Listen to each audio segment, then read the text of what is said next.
show you how easily it can be done.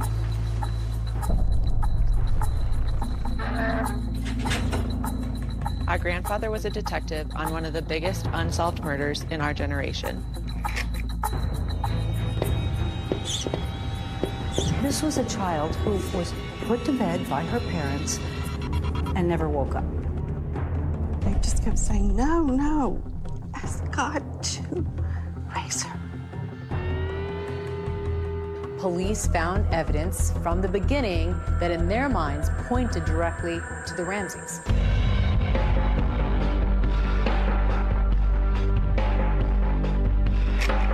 They knew at the time that there was DNA and that it was not the Ramsey's DNA.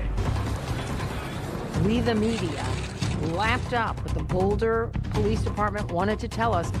All of us that wanted to pursue the intruder were being removed from the case.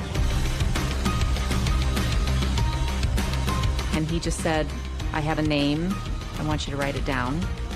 And I did, and he said, that's where you start. All but one person on that list is innocent. Then you got your killer.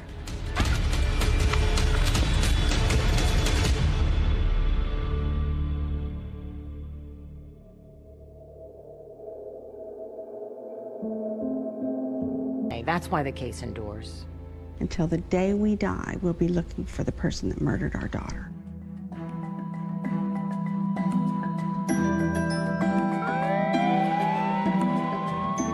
In 1996, a little girl named JonBenet Ramsey was 6 years old. She was brutally assaulted and murdered on Christmas night in the basement of her home in Boulder, Colorado. Hey guys, welcome to our first ever podcast episode. Thanks for tuning in. My name is Jessa. And I'm Lexi. And we're sisters. I think there's a new generation who's into the JonBenet Ramsey case who were her age and were told to stay inside by their parents when she was murdered. I think, yeah, growing up it scared me a little bit because we were the same age and, you know, same state and blonde hair, blue eye, you know, it was a little bit scary. I remember thinking that I could not believe that this happened like so close to our home. You think that your home is safe, that this place is safe, and you just don't think that it could have happened here, and it did. The murder took place sometime between 10 p.m. on December 25th and 5:30 a.m. on December 26th, 1996. They know a lot about the case. My two girls, they loved their grandfather. Our grandfather was a detective on one of the biggest unsolved murders in our generation, the JonBenet Ramsey murder. And with this podcast, we want to talk about the JonBenet Ramsey case from our grandfather, Lou Smith's perspective. Lou Smith was a really legendary detective from Colorado that was brought in early to investigate the homicide. Once he got a hold of a case, he never let go, and he had great attention to detail. Lou Smith made an 8-hour video presentation that includes notes on the case, potential suspects, the evidence he collected over the years. It's a virtual encyclopedia of the JonBenet Ramsey case. My name is Lou Smith. I'm a retired homicide detective from the Colorado Springs Police Department, and I have worked the Ramsey case now for approximately 10 years. What I'm going to do today is to just show a presentation that was made back in 1998. He had a history of closing cases. He had a 90% success rate. He advocated for the victim and stood in their shoes. So that's why we've chosen The Victim's Shoes as our podcast name. This really meant something to him, and he really felt he needed to find the killer of this little girl, and he needed to do that for JonBenet. And first and foremost, we wanted to continue our grandpa's legacy. That was one thing he asked for before he died. He wants the case to remain alive.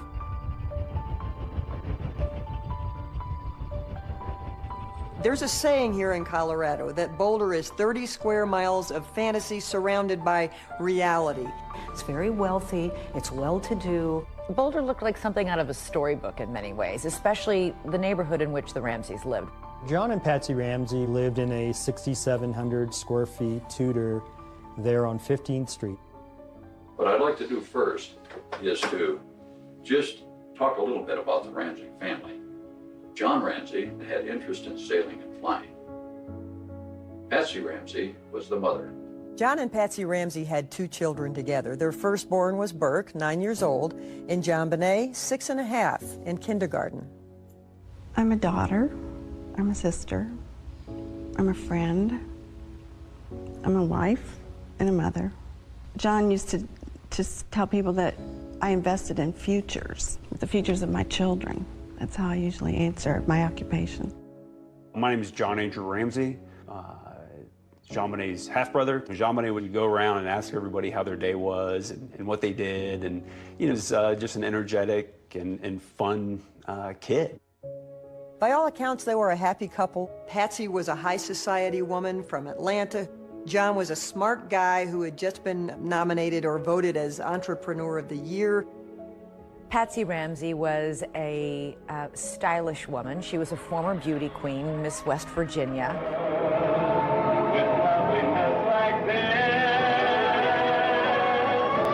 Oh, that is interesting because the case had gained so much attention because John Bonet was in pageants. By the time John Bonet was 4 years old, she was in the pageant system with big hair and lots of makeup.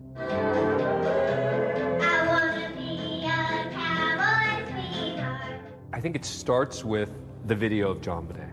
It starts with the fact that you have this beauty pageant video of a 6-year-old.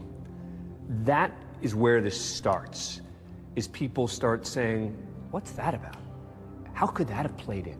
I think it also touches on parents who have young kids, like, could this happen to me? I really believe that if we hadn't seen the beauty pageant photos of John Bonet Ramsey, it might have just gone into the ether as another child murder. Hundreds of children are murdered in America every year. But this one captivated us because we saw the beauty pageant pictures. Hello, I'm Patsy Ramsey. This is Jean Bonet. She's 4, Burke is 7. Well, Christmas seemed to be kind of a crescendo for our family. It just became this moment that we all look forward to, and it's a day of peace and quiet. Christmas was Patsy's favorite time, and she really went all out. She had a Christmas tree for every room, and every tree had a theme. The windows were done with garland, the staircases had garland, there were red ribbons everywhere. Everything was about entertaining, and she loved people. She loved to make people feel good. And from all of us at our house to everyone at your house, Merry Christmas and the happiest of New Year's. There was plenty to celebrate in the Ramsey home. Patsy Ramsey had recently been declared clear of this ovarian cancer that she had battled. And that was a huge relief to come back from stage 4 cancer. Plenty to celebrate that Christmas. So on Christmas Day, the Ramsey family opened presents at their home that morning. Patsy made pancakes, John Bonet rode her bike around on the patio, and both John Bonet and Burke had friends over to play that morning. The kids went outside to play with their friends with their new presents. They were going to a friend's house for dinner that night. We were going to leave early the next morning for a trip to our summer cottage in Michigan. It was going to be the first time we'd gotten all of our family together in Michigan for kind of a post-Christmas celebration. So we came home, went to bed. John Bonet was asleep when we arrived home. We took her to bed, got Burke to bed, set the alarm, and went to sleep. The next morning, Patsy was up first. You get up, you're dressed, what happens? I went down our steps from our bedroom to the 2nd floor. Then I started walking down the spiral staircase. And as I came to the bottom of the stairs, there were 3 pages neatly laid across one of the runs of the stairway. She picked up the note and she started to read it. I just remember when I read, "We have your daughter," it just, this overwhelming fear. And then? Then I just screamed for John, screamed. We have a kidnapping. Hurry, please explain to me what's going on. What's your name? Are you Patsy Ramsey? I'm the mother. Oh my God!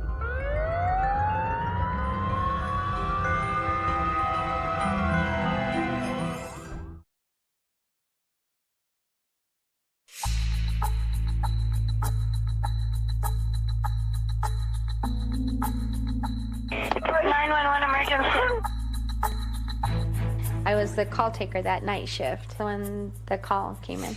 Police, what's going on? 515th Street. What's going on there, ma'am? We have a kidnapping. Hurry, please. Explain to me what's going on, okay? There's a note left and our daughter's gone. There's a ransom note here. It's a ransom note? Oh my God! Please. She's hysterical. And she says there's a kidnapping. Please. I'm sending an officer over, okay? Please. Do you know how long she's been gone? No, I don't. Please, we just got out. Is she right here? Oh my God, please. The note said, if you do anything, if police come, if FBI come, your daughter will die. You called 911. Yes, I did. I had to do something. I had to take action. And I mean, all this happened in a matter of moments. Patsy calls 911 at 5:52 a.m. and the first officer arrives at 5:55. Wow, that's fast. I know, that's really fast. More friends start to arrive and more officers start to arrive. So at this point, lots of people are at the house. We called friends for help at that point. Your daughter is gone. Desperate. She's in the hands of a madman. My phone rang. Pam, they've got her. What do you mean they've got her? They've kidnapped JonBenet. She's gone. What was the atmosphere like as you sat and waited? Well, it was awful. First of all, we didn't know whether the kidnapper was going to call that day because the note said, I will call you tomorrow. Get plenty of rest. I was deathly afraid that tomorrow was in fact the 27th. You lose all perception of time, of place. You've just been dealt a horrible, crushing blow. The police came in just before 6 o'clock in the morning on the 26th of December, thinking that we had a missing child. They go into this beautiful house with 18 or so rooms. And they did a cursory search of the residence, and they didn't find anything. The mistakes they made were outrageous, they were mystifying, they were mistake after mistake after mistake. The police did a terrible, terrible job securing that scene. And if you don't secure the scene, you don't get good evidence. People were streaming through that house. They were in the kitchen, they were in the living room. There were some friends of Patsy's that were helping her wipe up the kitchen. There could have been fingerprints there. You had friends that were Windexing the sink and washing dishes. And People were making toast in the kitchen. And yes, a kidnapping is a crime scene, but we were so focused on getting JonBenet back. That was the task. What we have learned is that everyone should have been sequestered into an area so that people weren't roaming around the house. And that was a mistake on my part. The reason I didn't is because these people were the Ramsey's support system. There was no information at all to indicate the family was involved at that point. It was a crime scene, and it was getting contaminated. The note was being passed around and reviewed by all of their friends. Of all of the evidence left behind, that ransom note is the most baffling. Number one, it is too damn long. A ransom note is not that long. A ransom note says, I have your child, I want $1 million, I'll call you later. This is the infamous ransom note. It begins, Mr. Ramsey, listen carefully. It was 3 pages long, and some people believe that a kidnapper that was truly kidnapping somebody would have written a very direct and to-the-point ransom note. 3 pages? What was that about? That ransom note was the War and Peace of ransom notes. Who would write a 3-page rambling ransom note other than someone trying to cover their tracks who was in the house? It's the weirdest ransom note I've ever read. You will withdraw $118,000 from your account. $100,000 will be in $100 bills and the remaining $18,000 in $20 bills. You think about this number and how is it relevant? And it's relevant because John Ramsey got a bonus from his company for $118,000. How many people knew that? I'm going to guess not a lot of people. Our grandpa compared the note to some examples that he found in movies. John? The movie Ransom was playing in Boulder. I have your son. Oh, Jesus. I want $2 million. Oh, God. In that particular movie, a fat cat industrialist, his son was kidnapped. There's a lot of the same verbiage in this note as was in even the note that was written in that particular movie. If we catch you talking to a stray dog, she dies. If you talk to anyone, I don't care if it's a Pekingese pissing against a lamppost, the girl dies. You and your family are under constant scrutiny as well as the authorities. Don't try to grow a brain, John. Do not attempt to grow a brain. Our guy's a real watcher of that particular type of movies. Dan, what does this tell you in terms of evidence? First of all, that someone felt comfortable spending the time writing this long note in the house. And whoever wrote the note is about to go from a kidnapping suspect to a murder suspect.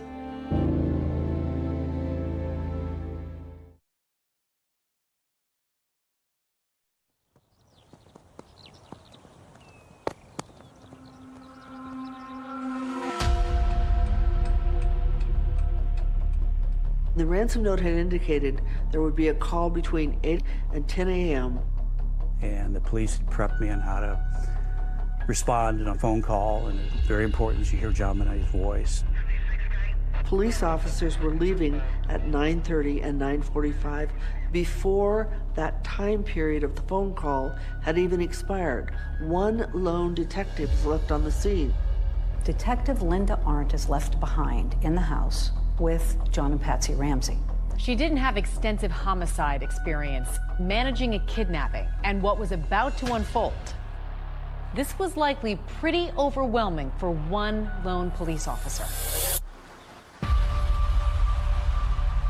Everyone is cleared but the family friends, victim advocates, and the detective. So nobody was cleared. Yeah, that doesn't make sense to me because everyone should be cleared from the scene. The house is full of people. And so this is a crime scene that is now being destroyed piece by piece. I was praying.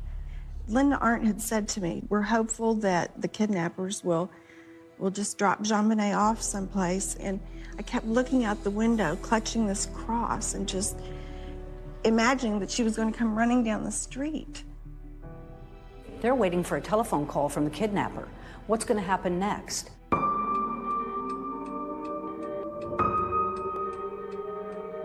10 o'clock comes and goes, and there's no acknowledgement that the deadline imposed by the author of the ransom note is come and gone. Nobody seemed to mark it or freak out about it. She noticed John Ramsey checking his mail in the kitchen and thought that was odd. Linda Arndt tells the restless John, why don't you look around the house, see if anything is missing or looks strange. Check the house, top to bottom. Look for anything that might belong to John Bonet that is in place where it shouldn't be. John took a friend with him. They went to the basement, and John opened the door. You opened the door to the small room. I knew instantly what I'd found. I'd found my daughter. She was lying on a white blanket. The blanket was wrapped around her. Her hands were tied above her head. She had tape over her mouth. I immediately knelt down over her, felt her cheek, took the tape off immediately off her mouth. I tried to untie the cord that was around her arms. I couldn't get the knot untied. Picked her up, and I ran upstairs and laid her on the floor and still had a hope that she was alive. And I see John Ramsey carrying John Bonet up the last 3 steps from the basement. She looked like she was sleeping. She had some marks on her face and on her neck. I knelt next to her and I leaned down to her face. And John leaned down opposite and he asked if she was dead. And I said, yes, she's dead. And as we looked at each other, I remember, and I wore a shoulder holster, tucking my gun right next to me and consciously counting, I've got 18 bullets. Why did you do that? Because I didn't know if we'd all be alive when people showed up. She clearly felt in danger. At that moment, she made it clear that she thought that John Ramsey killed his daughter and that they might kill her. It was shocking to me that she would think that. How is it that you have all these cops searching a home and nobody finds the body, but you ask John Ramsey to go look for things out of the ordinary, and he finds his daughter in a room that had never been opened by anybody in law enforcement?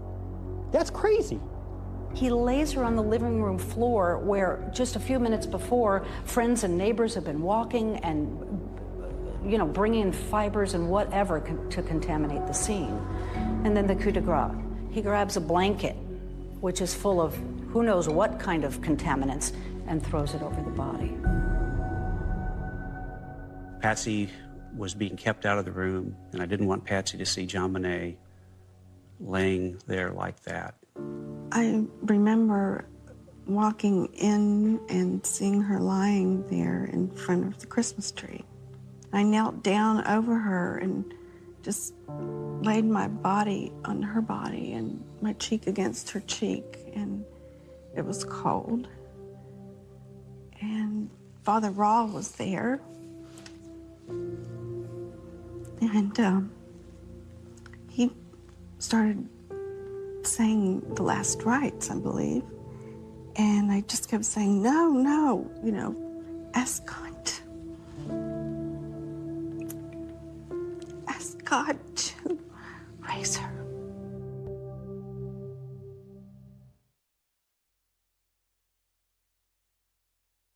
So the kidnapping of JonBenet has turned into the murder of JonBenet. JonBenet Ramsey was murdered in a horrific way. Many injuries to this little girl's body. We have the x-ray of her skull, which shows a fracture, a massive one. Right. This is an 8-inch skull fracture. So we're talking a major blunt force.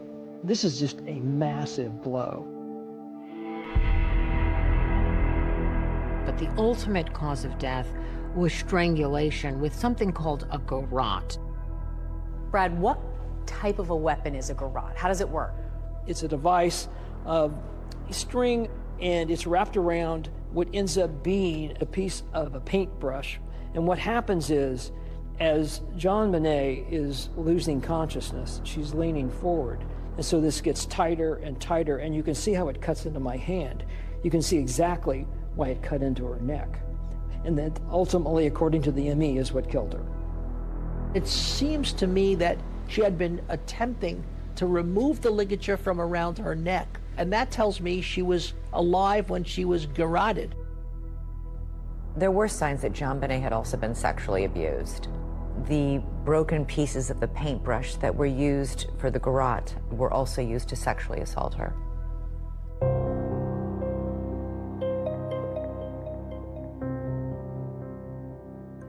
What does it tell you about the murderer? Just how vicious and awful this death was for her. A person that would do this to a 6-year-old in this fashion clearly is into sort of sadistic behavior, that they like torture to a certain extent. This is clearly somebody who was really into this. And was here with the intent to kill. There was no evidence of a break-in. There was no jimmying on the front door. There were 4 people in that house, and 1 died overnight. From the very beginning, they suspected the parents. Within minutes of JonBenet's body being found, this was who they were going to go after. And that's what they did. The police are thinking, we got to talk to those parents, and we got to talk to them right now before they start getting their story straight together.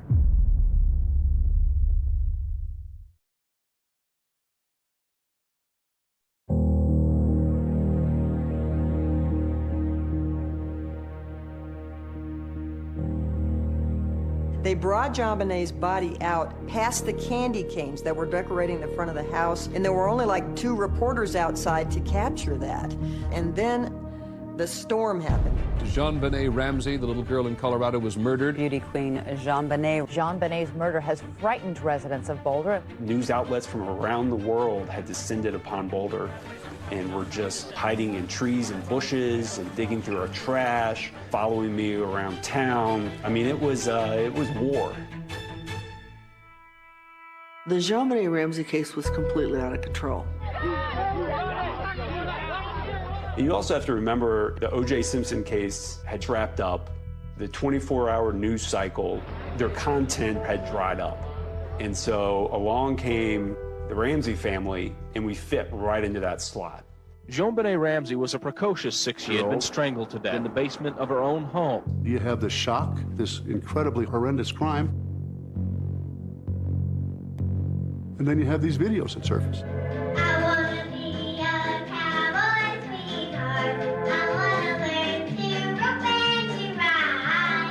Of this beautiful young girl. JonBenet Ramsey.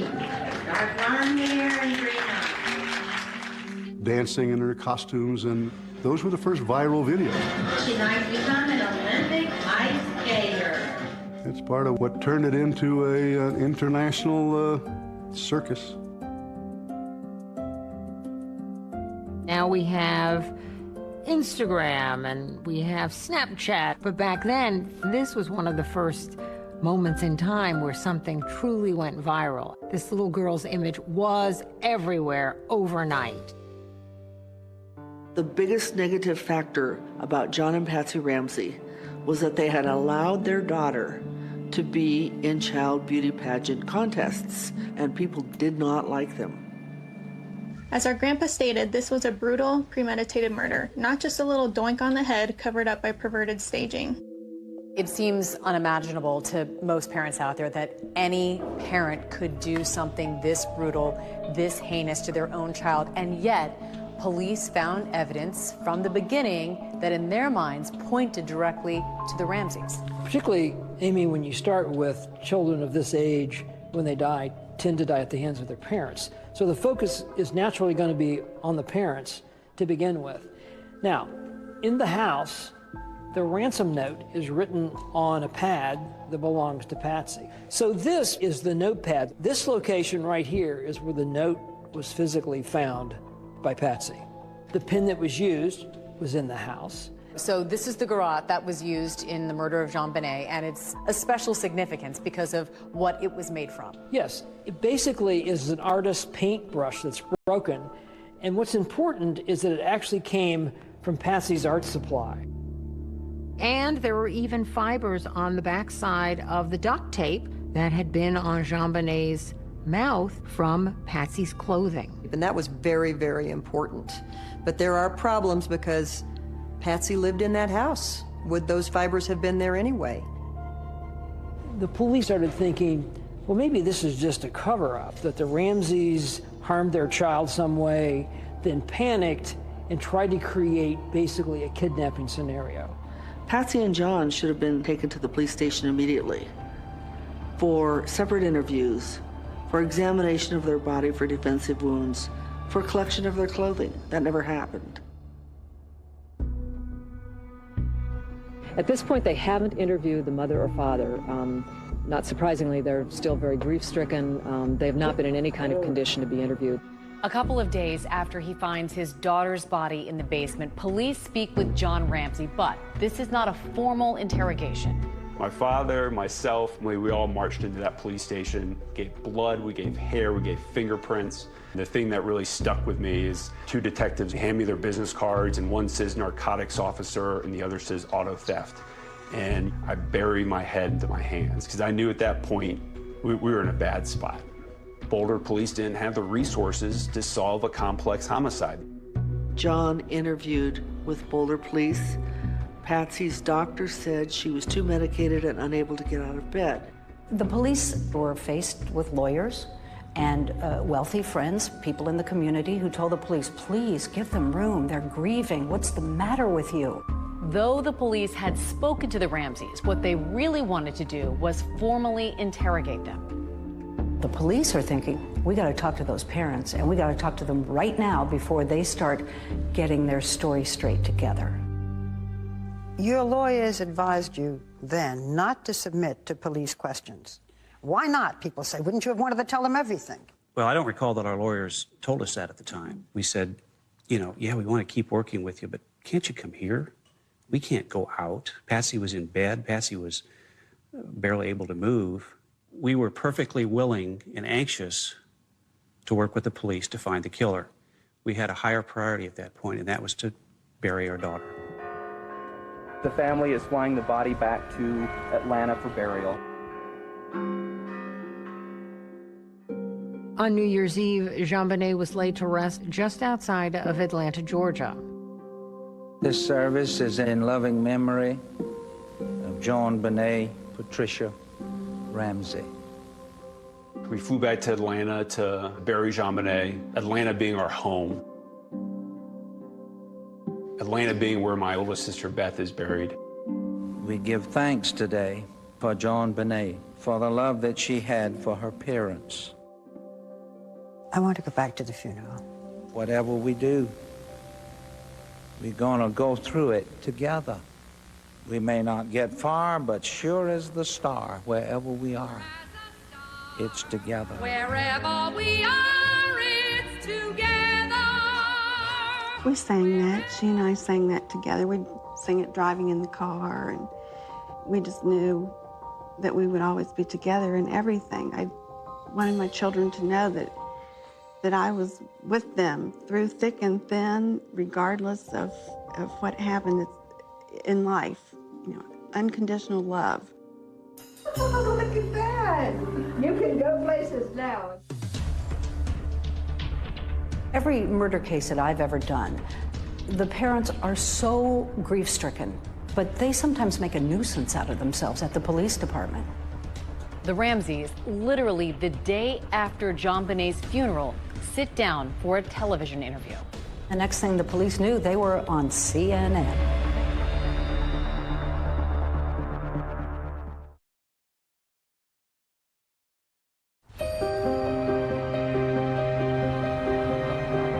The Boulder police don't interrogate the Ramseys, but they remain the main suspects. Many people found the Ramseys' behavior peculiar, suspicious, weird, off balance, and from that thought, they must be guilty. When you realized that you two were the prime suspects, what did you think? What did you feel? What did you say? Well, we were outraged. We were shocked. How could they think that? We were a normal family.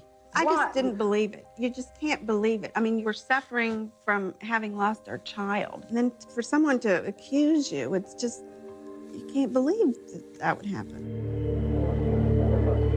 A lot of people said, you know, if that were me, I'd be on the steps of the police department finding the murderer of my daughter. Then they go on CNN and say they didn't do it. If anyone knows anything, please help us. We've sensed from our friends that this tragedy has touched not just ourselves and our friends, but many people. As a mother, my heart went out to this couple. And if I were a resident of Boulder, I will tell my friends to keep your babies close to you. There's someone out there. But my journalistic brain said to me, this isn't right. They should be talking to the police, not the public. Police end their 10-day search of the Ramsey house and remove the crime scene tape. It is unknown if the family intends to resume residency at the home. We have no comment on the whereabouts of the family at this time. Starting from the beginning of this case, we, the media, lapped up what the Boulder Police Department wanted to tell us about what they were doing in the JonBenét Ramsey case. For the most part, the police were very tight-lipped in this thing. They didn't tell us a lot of secrets. They didn't leak a lot of information. Other than broadly, We think the mom did it. People who believe Patsy killed their daughter believe it was over a bedwetting and then staged to look like an intruder. The bedwetting theory was a big theory at the time. The bedwetting theory suggests that Patsy was angry with JonBenét and killed her because the bed was wet. I'm a cancer survivor of stage 4 cancer. When you are standing on the brink of death with a terminal illness, your priorities suddenly line up. Bedwetting is totally insignificant. I love my children. I wouldn't harm them for anything in the world. But Americans were fascinated with the possibility that the Ramseys might have done this. What happened in that house? Did she go berserk and hurt JonBenét, by accident, not on purpose certainly? Did Burke hurt her by mistake and cause her death? It was leaked by Boulder police that it was possible that Burke Ramsey's voice was on the 911 call that Patsy had made. Patsy? Patsy? The 911 operator believed that she heard an unexplained voice at the end of the 911 call. Patsy Ramsey has put the phone down, but she hasn't hung it up. And the 911 recording continues. I heard her say, okay, I've called the police, now what? And I thought, huh. And then I heard two people talking to her, and I heard a male voice respond, and then I heard a more faint voice respond. Some speculated at the time that faint voice might have been Burke, but the family denied it, saying he was asleep at the time. We asked an expert to weigh in on the call. My name is Ed Primo. I'm an audio-video forensic expert, and I was asked about what people have heard throughout the years from this 911 call. Here we go. What's your name? Are you laying there with Mother?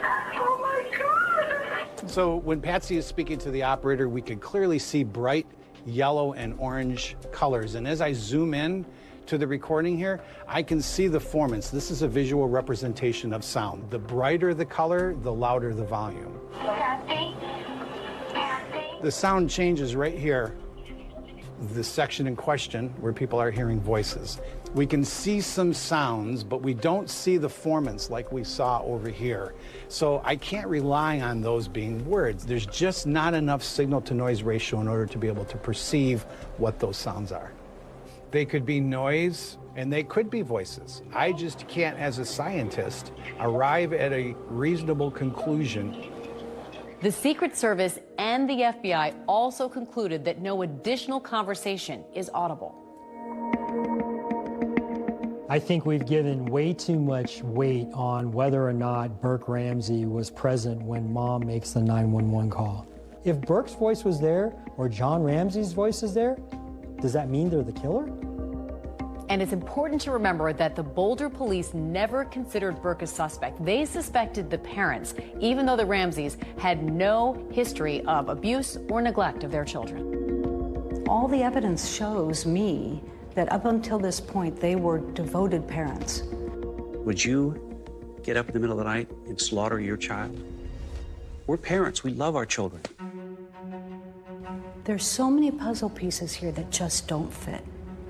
Do you really think your daughter's murderer will be found? Yes, I do. Because the killer has never been pursued.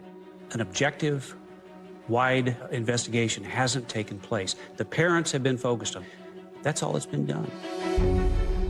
It might be an unknown entity then, not one of the suspects we've all been currently talking about and dissecting. I don't think it's any of the suspects we're talking about.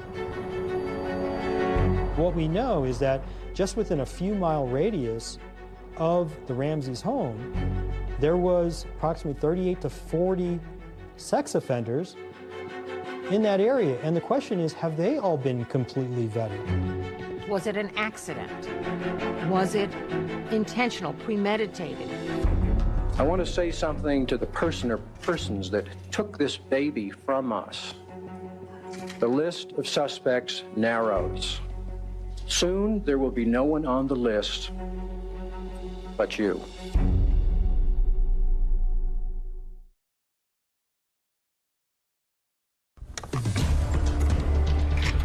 killer of John Bonet.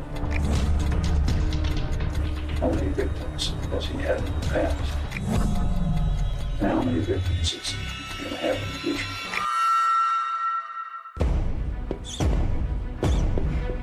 The grand jury couldn't point the finger at one or the other, but they were convinced that it was one of the two of them and that the other one helped. Go back to the damn drawing board.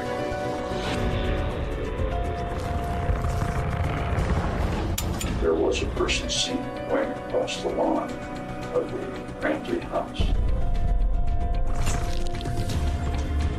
Lou dedicated a big part of his life to finding John Bonet's murderer. Detective Lou Smith was like, whoa. He just said, I have a name. I want you to write it down. Lou took all of the information that he had and developed a database. 3 generations of my family has been involved working on the John Bonet Ramsey case. First officer arrives at 5:55. Wow, that's fast. I know, that's really fast. Lou Smith's family believes that all but one person on that list is innocent. We're in better position today than we've ever been to solve the John Bonet Ramsey case.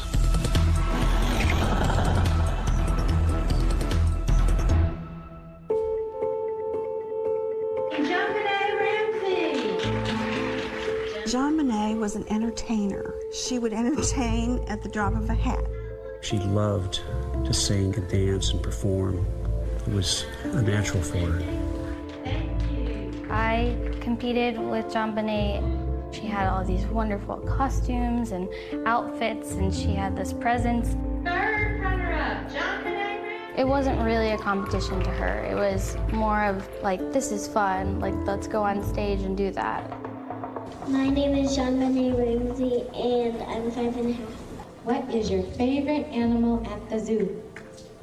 The monkeys, because they laugh and stuff and hang around. Today, that little girl would be 30 years old. I was her age. She would be my age now. She would be pursuing her own career.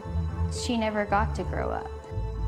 She is frozen in time now.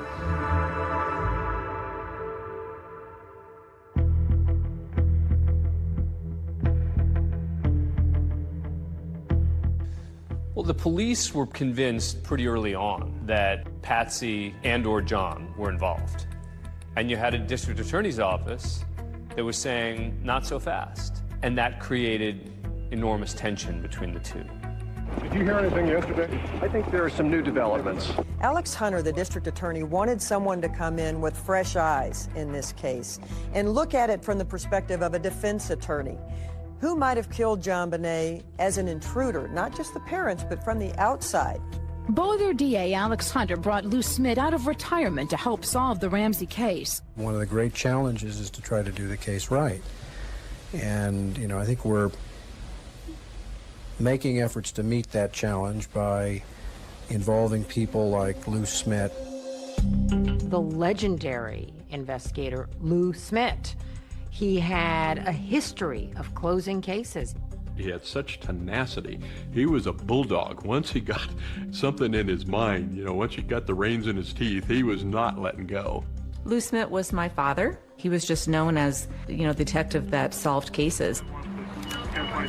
When he got to a murder scene, he spent time dictating everything he saw. Where the sun was in the sky, what the weather conditions were like, what the neighboring houses looked like.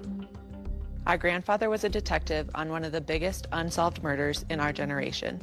Prior to this case, Lou Smith had investigated over 200 homicide cases that led to arrests and convictions. Lou dedicated a big part of his life to finding John Bonet's murderer. When he started his investigation, he felt like everybody else did, that it was probably one of the two parents. It seemed as though the parents were probably involved in it. I thought this would be a fairly easy case. I thought it would be a slam dunk. And I even remember talking to my daughter. I kind of joked with her, saying that, you know, if somebody did get in the house, it must have been Santa Claus coming down the chimney. It was within a couple of days after my dad started on the investigation, when he had a chance to review pictures, the evidence, that he was already saying, I think that they need to look the other way. He was already noting in his journal that he felt that they needed to look at an intruder. Lou came up with the intruder theory. You can't think about that theory without associating it with Lou Smit. The first thing that stood out to him was an open window in the basement. There was a suitcase propped up against it. He didn't buy the Boulder Police Department's conclusion that no one could get in that basement window. He began to say maybe somebody did get into that house. I'll show you how easily it can be done. So what did Lou Smit do? He went and climbed in the window himself with a camera rolling to prove that it could be done.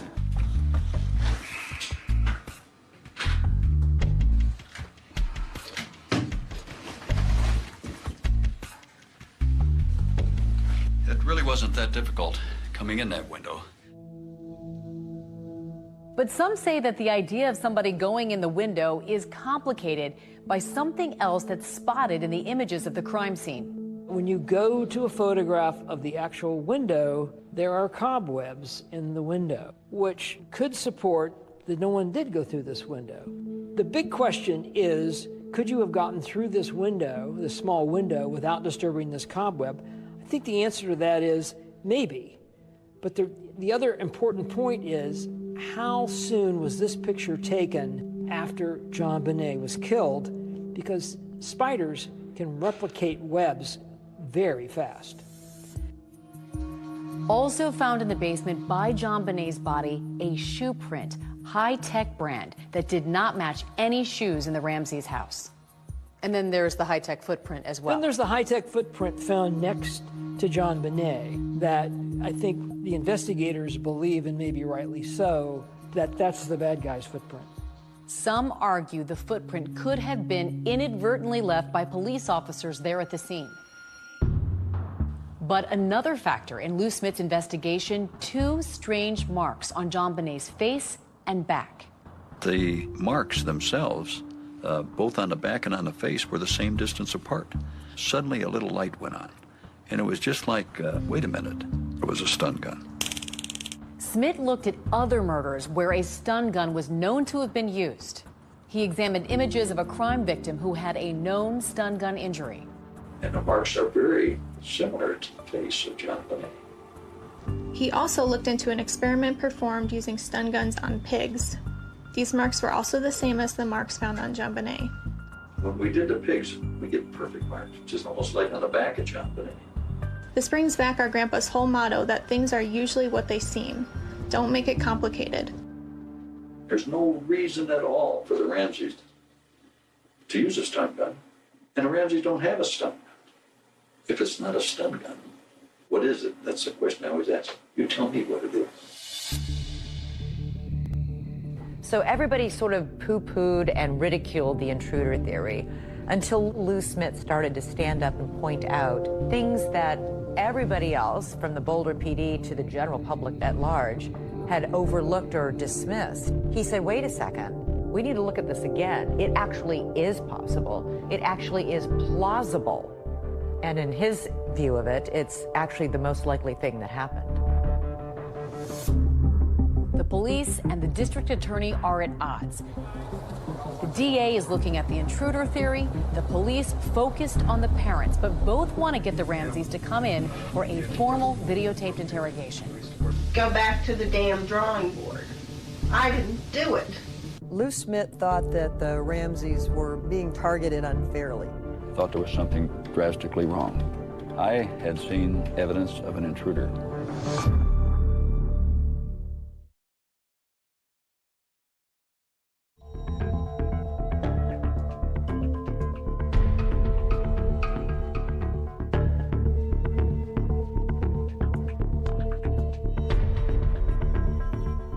Within a few weeks of John Bonet's murder, police had an important clue: the discovery of foreign DNA on her body. Crime scene detectives discovered DNA underneath John Bonet's fingernails and in her underwear that did not match anybody in the Ramsey family. That was not something that was made public for quite a long time. They knew at the time that there was DNA in her panties, that it was mixed foreign DNA, and that it was not from Ramsey's DNA. Not Patsy's, not John's, and not Brooks. Detective Lou Smith was like, whoa, while you're pouring water all over the intruder theory, you're not revealing that you have found unidentified DNA and it doesn't match anybody in the Ramsey family. Lou is just incensed that the focus is still being, well, it could be Patsy, maybe we need to get her to confess. The Ramseys had been interrogated by police 4 months after John Bonet's death. But now authorities want the Ramseys to come in again for a formal videotaped interrogation. There were months and months of negotiations. Things about whether they could be videotaped. What are the questions going to be? Should the Boulder police be a part of it? Because the Ramseys said, we don't trust the police. We don't want them there. Ultimately, the interrogation took place at a different police department. And at the end, the Boulder police had to watch it from another building.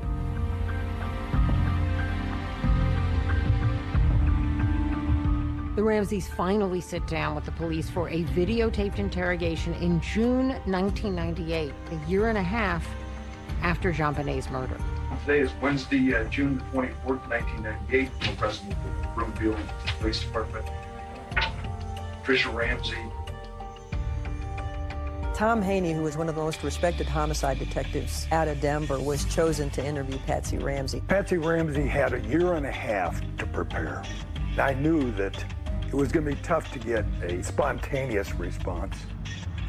Do you ever recall purchasing black duct tape like this? It seems like there can't be a house in the world that doesn't have duct tape because it repairs everything. Well, I never liked it because it's so gooey. Isn't it gooey?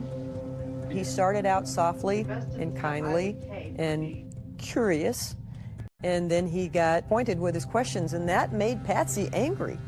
If I told you right now that we have, in the process of being examined, trace evidence that appears to link you to the death of John Bonet, what would you tell me? Tell me go retest. How is it impossible? I did not kill my child. I didn't have a thing to do with it. She said it was impossible that we had physical evidence linking her to the crime. I'm talking about scientific evidence. I don't give a flying flip how scientific it is. Go back to the damn drawing board. I didn't do it. John Ramsey didn't do it, and we didn't have a clue of anybody who did do it. I am so taken with her swagger. She just tells them, you know, you think you have some evidence on me? Well, you... The person that did this. Lou Smith was assigned to interrogate John Ramsey. When Lou interviewed someone, he pried anything out of people just by being understanding and really listening. Now, John, I know this is, we're touching right back on a very dark spot. Was this tape wrapped around anywhere? Was it stuck down? It was very firm across her lips. I thought John was much more measured and composed. You don't see the drama. I see a lot of pain in that man. He reached out, flipped the latch, opened the door, immediately like that. Okay, and you say immediately. There was a white blanket. I just knew I found her. I think those tapes were so intriguing to watch, but the bottom line is there's nothing there that they could use to say, aha, we've got you. Both John and Patsy deny in the interrogations that anyone in their family killed John Bonet. And we want to do everything we can to help solve this case for you. My dad's conclusions after that interview were just firmed up his belief that the Ramseys had nothing to do with this murder. I'm not saying parents don't kill their kid. Parents do kill their children. So, what they're trying to say, Patsy, is their actions before, during, and after are all consistent with innocent people. You didn't do it. My dad started getting frustrated as time went on because he felt that the case against the Ramseys was being slanted where no other evidence was coming in. I thought there was something drastically wrong, and that there was a gross injustice in this case. I had seen evidence of an intruder in the house that night. Lou Smith thought that the Ramseys were being targeted unfairly, and he didn't believe the police were listening to him. Smith so strongly disagrees with the prosecutor's focus on the Ramseys that he is resigning from the case, saying, "The case tells me John and Patsy Ramsey did not kill their daughter." He wrote a letter to Alex Hunter telling them that he couldn't be a part of the persecution of these people, is how he termed it. He wrote, "I intend to stand with this family and somehow help them through this and find the killer of their daughter." My dad may have resigned from the district attorney's office, but he never stopped work on the case. He walked in John Bonet's shoes, and he owed it to her, he felt, to continue his investigation. One thing Lou Smith fought to do was tell a grand jury his side of the story, the intruder theory. There were too many questions, in particular, that DNA in the underwear that appears to have been from a man didn't match anyone they knew.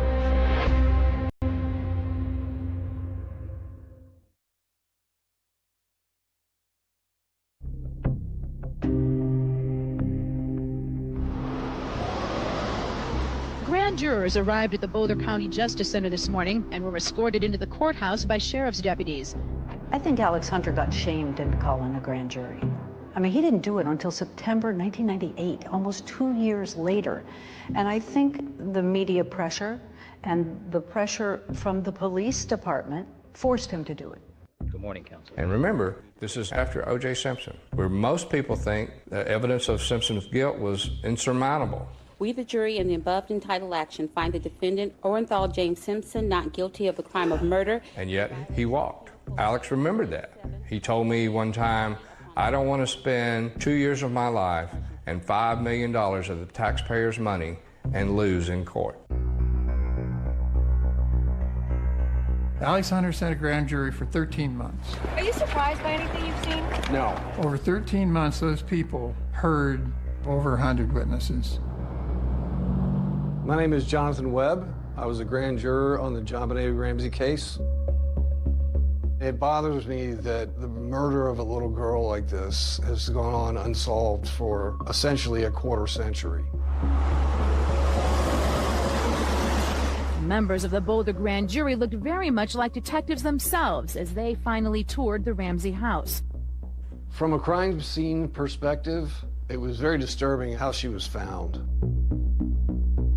She's on a concrete floor, a garrote around her neck, and she's 6 years old. That's pretty horrible.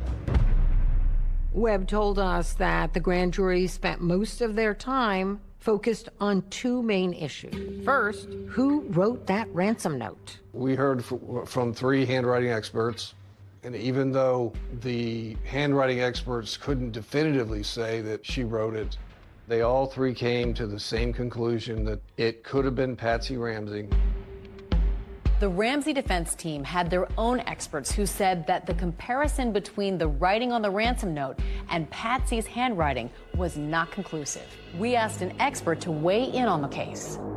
My name is Jennifer Nasso. I am a forensic document examiner. Handwriting is a great piece of evidence to have because you can identify the writer of a piece of writing. Throughout the ransom note, there's potential that the author attempted to disguise their writing. It doesn't look smooth and fluid. It's very, very shaky. So it looks like someone was purposely trying to shake their hand to alter the way that the writing looks. This is an example from the ransom note, where you see that kind of typewritten formation of the letter A. This is also from the ransom note, where you see that regular printed A.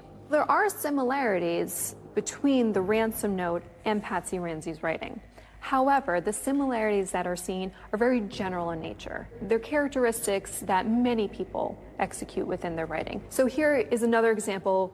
This formation seen in the ransom note is 2 strokes, where there's the stroke downward, the pen is lifted up, and then the bowl is created. Right here, again, from the ransom note, where it starts the formation of the bowl and terminates upward. So down here are examples of Patsy Ramsey's known writing. And you do see some of those formations again. That is significant that we see each of the formations represented, But keep in mind, this is one letter from the whole ransom note. Is it possible that Patsy Ramsey wrote the ransom note? Yes. Is it possible someone else wrote the ransom note? Yes. And the grand jury believed that she wrote it. The second focus for this grand jury, according to Jonathan Webb, was the viability of the intruder theory. Smith actually presented his intruder theory to the grand jury. This is the very first photo taken of the training room basement window. The window was wide open. Now, if I was a detective, I'd have said, wow, this is entry. But the grand jury wasn't buying the intruder theory because of those cobwebs in the window. The intruder theory didn't make sense to the grand jury. The Boulder police had photographed cobwebs. So for someone to get through a small opening like that and not disturbing a cobweb would be remarkable. A grand jury does not decide guilt or innocence the way a regular jury does. The grand jury is only there to decide whether or not there is probable cause to charge the suspects with a crime. We were troubled by, to what level of confidence do we need to have to vote to indict? And it's the preponderance of the evidence, which means greater than 50%. And soon after that, we voted to indict. Both Patsy and John are accused of permitting a child to be unreasonably placed in a situation which posed a threat of injury to the child's life or health, which resulted in the death of John Benet Ramsey. And then in the other one, did unlawfully, knowingly, and feloniously render assistance to a person with intent to hinder the apprehension of the person. These two things together make it clear that the grand jury couldn't point the finger at one or the other, but that they were convinced that it was one of the two of them and that the other one helped. This is 7 News at 5. There is high anticipation in Boulder right now for a Ramsey decision, and we are about to hear an announcement from Boulder DA Alex Hunter. I and my prosecution task force believe we do not have sufficient evidence to warrant the filing of charges against anyone who has been investigated at this time. I was shocked. It's extremely unusual for a grand jury to vote to charge and the DA not charge. And you think it was the right decision? I think it was the right decision. I think no matter what you think about the case, I think that they would never have gotten a conviction. Thank you very much. There were too many questions, in particular, that DNA in the underwear that appears to have been from a man didn't match anyone they knew of. We've done all this work to try and vet the Ramseys. What work have we done to truly vet other potential suspects in this case? That's why Lou Smith continued investigating even after he resigned from the case. Lou Smith calls me cold, and I said to him, I've been praying for somebody to call and want to listen. Well, I believe a friend of mine killed her.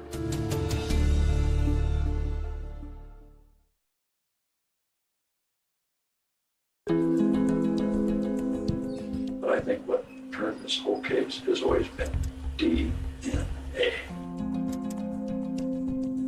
The killer left behind, I believe, part of his DNA.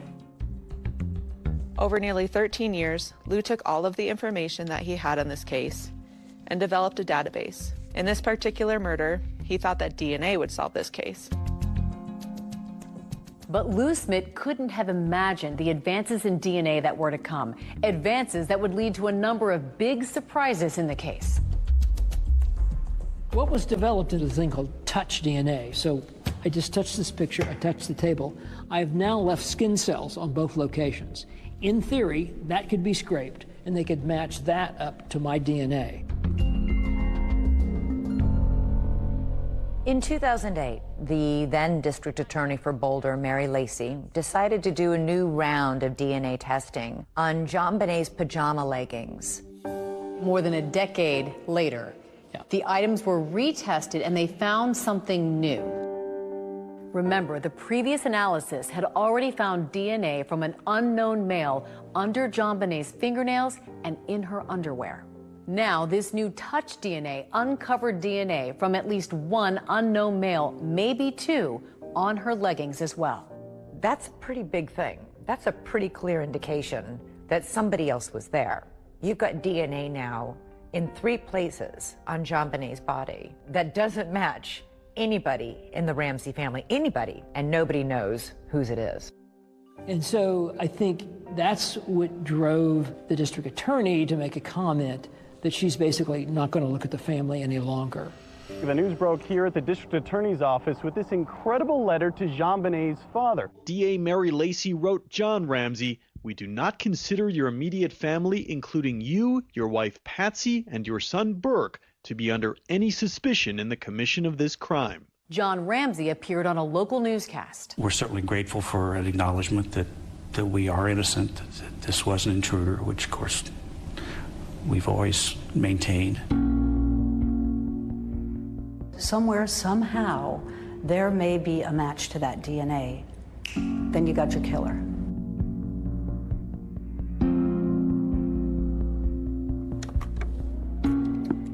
Our killer, JonBenet, how many victims has he had in the past? And how many victims is he going to have in the future? And so this killer could still be murdering even today. Lou Smith spent years organizing and investigating the evidence in the JonBenet Ramsey murder case, but eventually he ran out of time. When he got sick with cancer, he knew that his time was limited. And so during that time, he just talked to others about not letting this case die. He had people coming every single day, 60 to 70, 80 people a day, coming to see him. And they said their goodbyes. And during that time, he would still talk about the case. I remember about the last 3 days, he had slipped into a coma, and the conversations would become one way, and I don't know if he could hear me or not.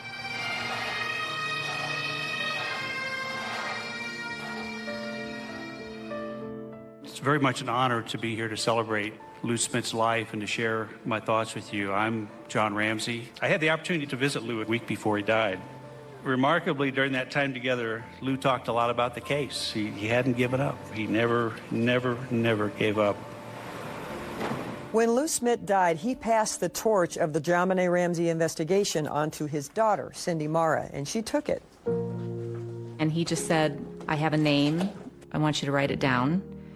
And I did. And he said, that's where you start. You know, we'd be glad to pay that. We don't have that electronic report, so we would need Boulder to send it. After my dad died, a couple of us, our family, and then some of his old homicide partners, we just formed a team. You want to go down to number 2, because that is an in-state one. Yep.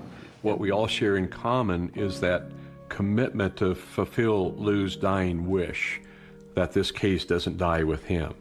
And I think it's that devotion, that respect, that love for Lou is what keeps our team moving forward. There were a whole host of other possible suspects. This is Bill McReynolds, the local Santa in town. There's no way in the world that I could be involved in the death of this little girl. I adored her. What a perfect suspect. Santa Claus. Wouldn't that have just tied it all up in a nice little bow?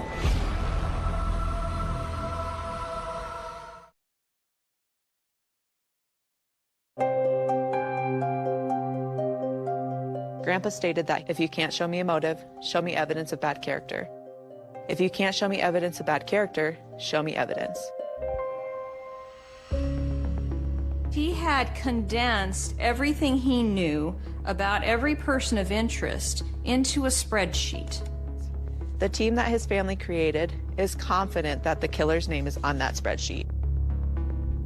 So what do we know about the person suspected of killing JonBenet Ramsey? The DA says the genetic profile from the DNA belongs to a male. There were a whole host of other possible suspects, ranging from known criminals to friends of the Ramseys. Brad, investigators looked beyond the Ramsey family. In fact, there was some speculation into potential involvement by 2 local men, correct? Correct. Here you have Gary Oliva. He was a homeless man who hung out at a church just a block and a half from the Ramseys' home. And he confessed that he killed JonBenet Ramsey. In fact, he called a friend right after she was killed, crying, sobbing, saying he just killed a little girl. They took a look at him, but eventually eliminated him because there is absolutely no connection between he and the Ramseys, and his DNA, they used that to eliminate him. This is Bill McReynolds, the local Santa in town. I was the Santa Claus for 3 years at their party, and I always liked the Ramsey party, so I called Patsy in particular and said it's time for our party. And apparently JonBenet had made a comment that he, Bill McReynolds, was coming to their house to see JonBenet. I think everybody thought that was a little weird. His DNA didn't match, and he's out of the picture. And then this is someone who actually gets brought up quite a bit. This is Michael Helgoth, and this was high on Lou Smith's list. Michael Helgoth was an interesting character. Lou Smith calls me cold, and I said to him, I've been praying for somebody to call and want to listen. Mike said he wanted to kill himself to get it over with, and that's one thing. And then he said that him and a partner were going to make $50,000 or $60,000 at Christmas. He wanted to crack a human skull. Michael Helgoth evidently committed suicide the day after the Boulder District Attorney threatened that, hey, we're going to find you. The list of suspects narrows. Soon there will be no one on the list but you. So he committed suicide after authorities said they were narrowing their list. Right. He had a stun gun and he had high-tech boots. Correct. Stun gun, a bit odd for people to have. High-tech boots, fairly common thing for people to have. But the real clincher would be DNA didn't match, and he has no connection to the Ramsey family. So he was ruled out. And he was ruled out. And then Brad, who could forget John Mark Carr? Of course. He made quite the headline. I love JonBenet. Died accidentally. No. Everyone probably around the world knows John Mark Carr. Her death was an accident. So you were in the basement? Yes. Problem is, he wasn't in Boulder, Colorado when she died, and his DNA didn't match. And that was it. He was ruled out. What does it say about the state of this case and the possibility of ever solving it? Well, that's a big question. We went through the people of interest, the suspects, and came up with our top 20. Take a look at it and run it through their program. What our team has been doing is focusing on collecting DNA and testing DNA. Do you want to get in touch with them? Who wants to? I think we should make the effort. Do you want to just start like maybe in September? And since Lou has passed away, the team has been able to clear a number of people from that list. However, the work is pretty slow because of the time and expense involved in locating somebody on that sheet and obtaining their DNA and then testing it. We have asked suspects for their DNA, and in other cases we've, I guess, done it the old-fashioned way with surveillance and trickery. We've gotten together and followed people and gotten a discarded cup or some such thing. So the DNA is evolving constantly, so we're in better position today than we've ever been to solve the JonBenet Ramsey case. We are just trying to eliminate people from that list, and we just figure if we keep at it, hopefully we'll finally whittle it down to one person remaining on that list. Lou Smith's family believes that all but one person on that list is innocent.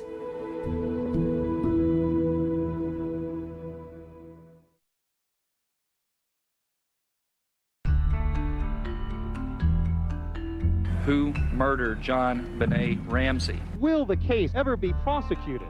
Is it still just as mysterious today as it was in 1996? Absolutely. I think it's even more mysterious now to some degree because people have moved away from John and Patsy Ramsey as possible suspects. And so then you're sort of faced with this question of Who the heck was in that house? How'd they get in? Why'd they target her? And to some degree, that makes it even more fascinating. There was a person seen going across the lawn of the Ramsey house the night of the murder. Was that our killer trying to get into the house? In September, we met with the Boulder DA's office and PD. And what we presented was a confidential list of our top 20 people of interest and the list of the 8 people of interest that our team had eliminated through DNA analysis. We just don't feel at this point that they are actively investigating this case. The Boulder Police Department says the Ramsey case is an active, ongoing investigation, but they have never publicly commented on the handling of the case. This team isn't going to give up. There's a third generation. My daughters and others will continue on with this case when we end up being too old to do it. But we're not going to stop investigating. We're just not going to do it. This case boils down to intruder or Ramsey. And if the Ramseys didn't do it, then it's an intruder. And if it's an intruder, the intruder's still out there. The case took its toll on the whole Ramsey family emotionally and financially over the years. John Ramsey would lose his job and spend millions on private investigators, lawyers, and security. There are still people today, John, 22 years later, who believe you or Patsy or Burke had something to do with the murder of John Benet. I know that. And how could they have believed otherwise? Because that's what they were told. You know, even if we have a conviction, confession, and this person's in prison, there's going to be 5–10% of the population that still thinks we're guilty. My dad certainly suffered a tremendous amount, but I think he's focused on life today and enjoying life with his family and grandkids, and he's remarried. Patsy died from cancer in 2006. She's buried in Marietta, Georgia, next to Jean Benet. In my mind, she's still my 6-year-old little girl. That's how I remember her. Every once in a while, I'll see a little child from behind, a little blonde-headed, ponytail girl, about 6 years old, and that catches me for a second because it looks like John Benet. The family has not lost the will to fight and the will to find the killer. We work on this daily. There's a group of dedicated volunteers that work on this daily. I want the trauma to stop for the family. And if we can find the killer, then the next generation doesn't have to live with that trauma and the unknown and the speculation. The only way to do that is to find out who did it.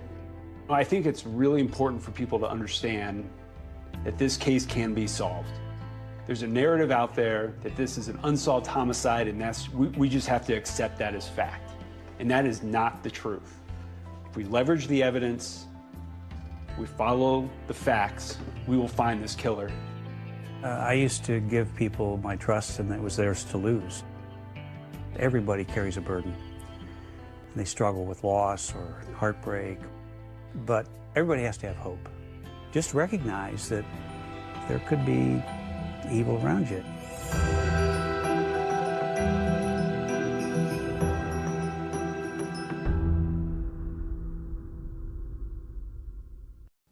Tonight, the relationship some people say sounds like a real-life Silence of the Lambs. Missing women, a terrifying suspect, and the detective who risks her life to solve the case.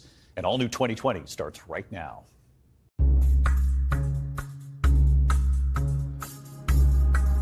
It was a baffling case. Baffling.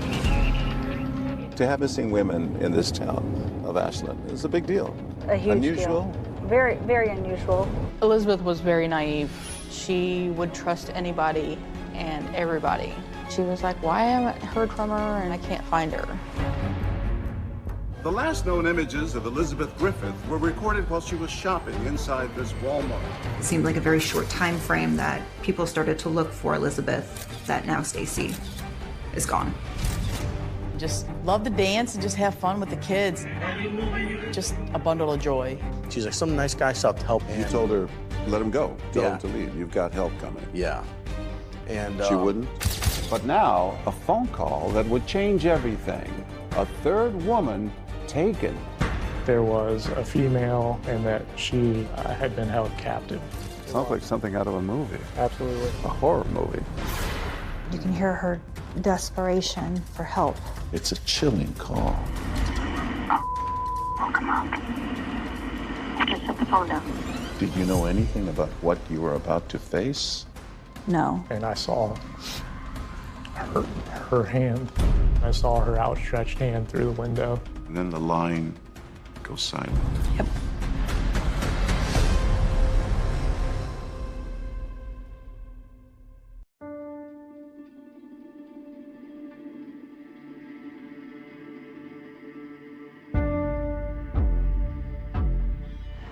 What is the address to your emergency?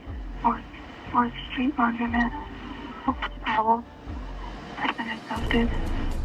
It's 6:48 a.m. in September 2016. Emergency dispatchers receive a 911 call from a terrified woman. She's whispering that she's being held at a house near the laundromat and that her captor is asleep at her side. Is he in the same room with you? Yes. Does he have a weapon? He's got a taser. Is there any way you can get out of the building? I don't know without waking him, and I'm scared. His bedroom is closed, and he made it so it would make noise. And we have officers we're sending.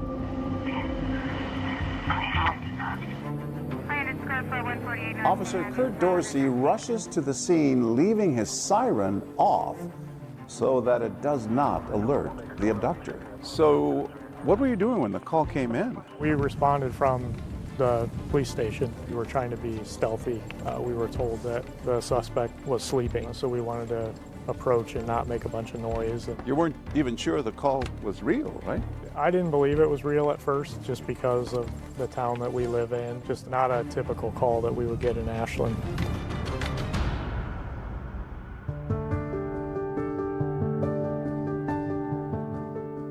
Ashland, Ohio. It's a small city between Columbus and Cleveland, home to more than 50 churches and a large Amish community.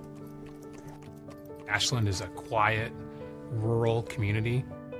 There's about 20,000 people who live there. It has a university, a lot of farm field. So this is Ashland.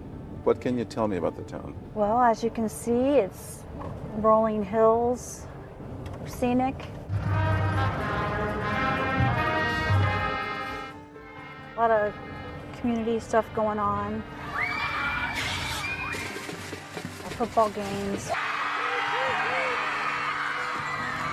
The county fair. A lot of farm animals, a lot of competitions and shows for kids to get involved with. Typical small town where everyone knows everyone, right? Yes, exactly. Kim Major has had 23 years of service as a detective in Ashland. I handled violent crime and I handled sex offenses and child abuse. I'm over 1,000 of those cases. 1,000? Yeah. At the time of that terrifying 911 call, the community is already on edge. Just a week before, police discovered that a woman in town had simply vanished. Well, there was a missing person named Elizabeth Griffith. Yes. Elizabeth was known in our town. I had had contact with her. I think we all had. A lot of the officers would have an eye on her. She was kind of a vulnerable person, and we helped her quite a bit as a police division.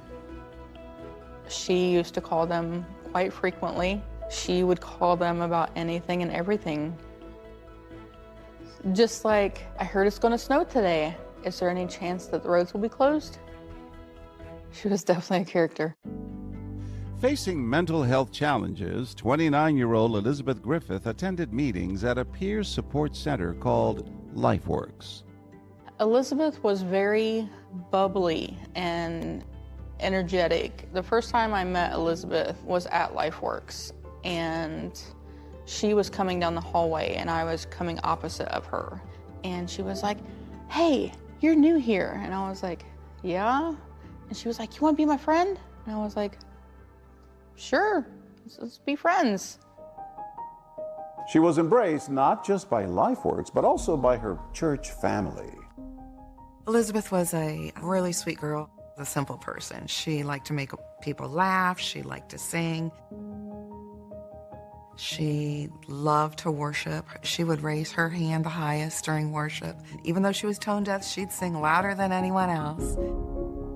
She was very much with the heart of a child. It was a little harder for her to grasp some things sometimes. She was a very loving person and a very loyal person. Certainly financial challenges, certainly medical challenges, mental health challenges. She lived on her own in her own apartment. She did have a case manager that kind of helped her with daily life struggles. She was always introducing herself to everybody, very outgoing. The community knew Elizabeth, and she was one of ours, and she was taken care of. But then Elizabeth's support team realizes no one has seen her in weeks. We were at LifeWorks and the phone rang, and it was Elizabeth's case manager. And she had asked if we had seen Elizabeth lately. She was like, I can't find her. So I called her cell phone and it just went straight to voicemail, which was highly unlikely for Elizabeth. I was like, something's not right. I was concerned because where would she have gone? What could have happened? She wasn't the type of person that would go missing, so we sort of knew something was wrong there. This is an area where I would often see Elizabeth Griffith walking, and just days before her disappearance, I stopped and chatted with her right up here. It was a baffling case. It was baffling. We didn't know if she had taken off or did she meet somebody online and leave. We didn't know if it was suicide. We didn't know where she was. Everybody was taking to social media, posting pictures of her. Everyone was looking for her. Everybody was praying for her. Police began to investigate, speaking to Elizabeth's neighbors and friends and tracing her last known steps. I began talking with some of the public transit drivers because she would often use public transportation. Before she disappeared, records showed that Elizabeth had taken the bus to go shopping. The last known images of Elizabeth Griffith were recorded while she was shopping inside this Walmart. There's video of her going through the aisles and then waiting for the bus. She disappeared shortly thereafter, and she wouldn't be the only one. It turns out there's another missing woman in Ashland. I said, all right, Mom, I love you. I'll talk to you tomorrow. And that was the last we ever heard from her.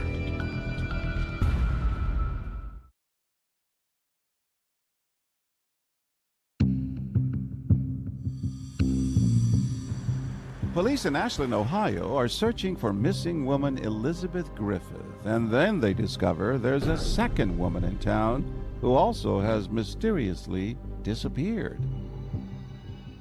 43-year-old Stacy Stanley, a divorced mom, devoted to her sons, Curtis and Corey. One of my mom's favorite songs was Leonard Skinner's Freebird. It's a pretty good song. Corey likes simple pleasures, playing music, riding his motorcycle on the highways of Ohio, raising his baby daughter. For him, family is everything, and his bond with his mother, Stacy, has always been particularly tight. Good boy, you kiss your brother. How would you describe her? Very loving and caring, and do anything for anybody, you know, give the shirt off her back if she needed to. Always there for her kids, calling you consistently. You know, if she didn't pick up, she'd call you like 1,000 times. My sister was a very outgoing person. It's a perfect time to make this wish. Have a happy birthday. Love, Grandma and Grandpa Stanley. $5. Growing up, we were so close in age and we shared the same room and stuff growing up. Karaoke? She would sing some songs.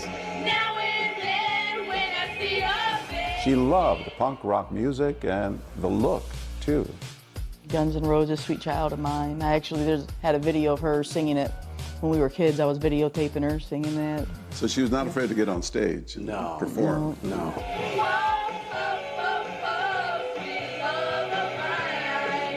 Even as adults, you were pretty close. Yeah, I'd come home from work and she'd have big bunches of food made up, and I was like, oh, wow. I hear she was a great cook.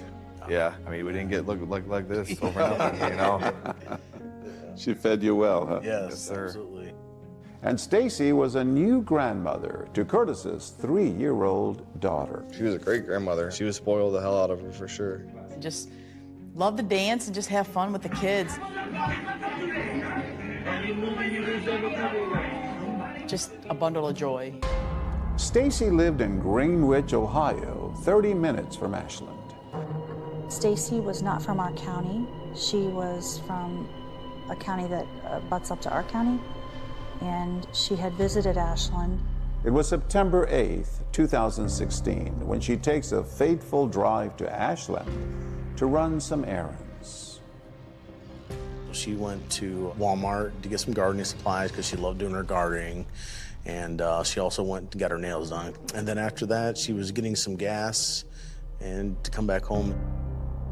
It's around 8:30 at night when Stacy calls her son Corey from this gas station. She's stranded here with a flat tire and needs help. She was like freaking out. And I said, well, just calm down. We'll find somebody to help you. Were you worried? Oh, not necessarily out the rip. It's just a flat tire, you're thinking? Just a flat tire, yeah. They're able to find a family friend to meet Stacy at the gas station, but it turns out a stranger has also shown up to help. She's like, some nice guy stopped to help. I had then told her to tell him, kick rocks. We got somebody to come and help you. And she wouldn't?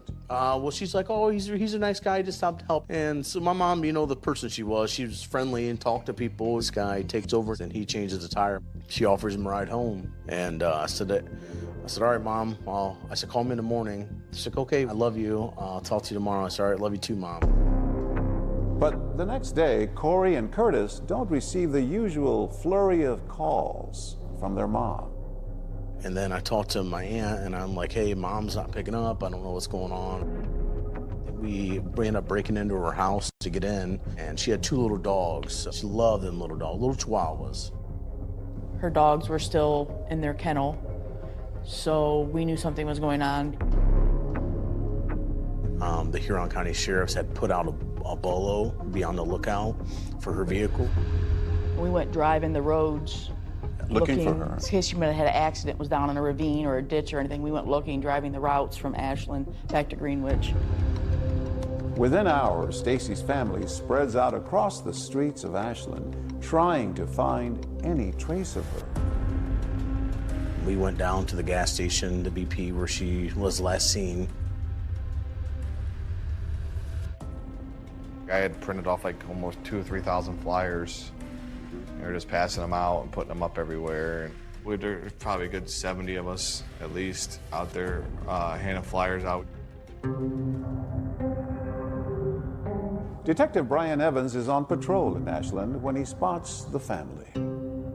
As I was driving around the city of Ashland, I met up with different groups of her family who was actively searching for Stacy at the time. They were in different groups knocking on doors. They were going down to some abandoned buildings. Well, I came across the radio that somebody had reported her car on East 9th Street in Ashland. We beat the cops over to the car. And I opened the door, and I looked, I was like, the seat was all the way back. So my mom was short, so it didn't make sense why the seat was back. I had grabbed her cigarette container she put her cigarette butts in, and I happened to see a Camel filtered cigarettes in there. And I was like, these aren't my mom's. My mom don't smoke these. At this point, it's alarming because somebody else was in this car. So now it's not just Elizabeth Griffith who is missing in Ashland. It seemed like a very short time frame that people started to look for Elizabeth, that now Stacy is gone. The odds of 2 women missing at the same time just did not make sense whatsoever. To have 2 missing women in this town of Ashland is a big deal. It's a huge Unusual? deal. Very, very unusual for a county this size to have anyone missing, much less 2 women missing. The community had concern. The word was starting to spread around. We were like, what's really going on? It's Ashland. Like, stuff like that doesn't happen in Ashland. Then, a heart-stopping clue in a window at the back of the house. Sounds like something out of a movie. Absolutely. A horror movie.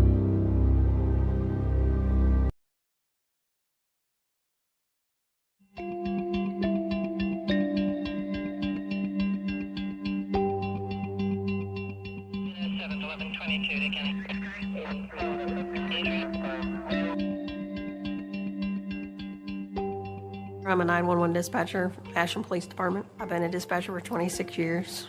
What is your typical day like? I go to work, sign into all the computers. We usually have 6 to 8 screens, depending on what center you're at. Answer calls. You never know when the call will come in or what kind of call it's going to be. Your most memorable call? Probably this one.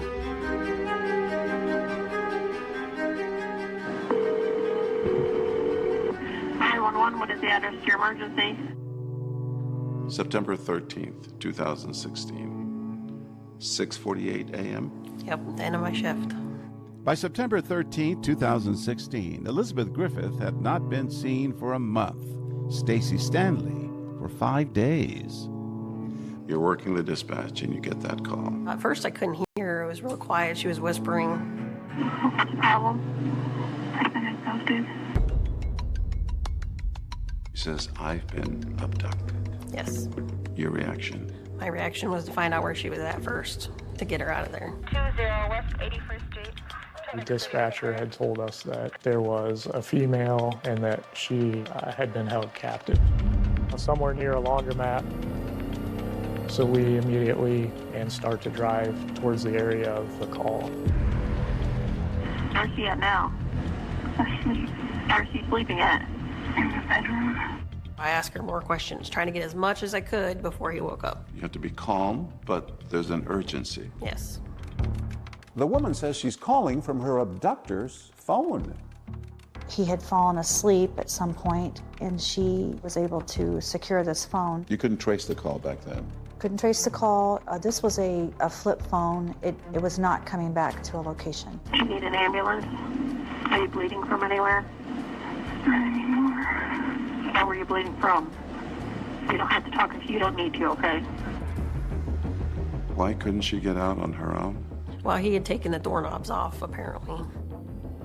As Officer Dorsey heads to the scene, there's a problem. How to find her? The caller does not know her exact address, but she tells 911 she's being held captive in a house next to this laundromat. The problem for police is that there are 2 very similar houses in this area. There were 2 houses right here? Yes. 2 identical houses. And you didn't know which one? No, they were nearly identical, both the same color, same shape, 2-story. We had no idea which one. They can't just gang bust into a house. What if he'd have woke up with a weapon and hurt her? So they had to find her quietly. So they were outside looking for her. So how do you approach the house knowing that the captor is asleep? So we first started to just look in windows to see if we could see anything. Just check different doors to see if we can pinpoint which house she's in. As police conduct the search, there's a heart-stopping moment when the caller says she has awakened her abductor. Oh, come on. Just set the phone down. You can hear the sheer terror in her voice when he wakes up. Yep. And then the line goes silent. It must have seemed like Yes, that. forever. What's going through your mind? I'm just praying they find her.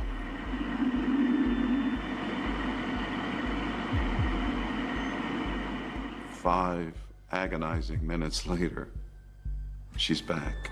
Yep. Are you still there? Do you hear any officers outside? Okay, they're in the area. What was it like to hear her voice again? It was good. Glad she was still there and not hurt. And he was still sleeping. So that's good. You can hear her desperation for help. It's a chilling call. It's chilling. I remember as I was checking the doors, panic starts to set in. I wanted to find her so bad. We're going back and forth between the two houses. The dispatcher had told us at some point that she heard a door. Okay, I can hear him.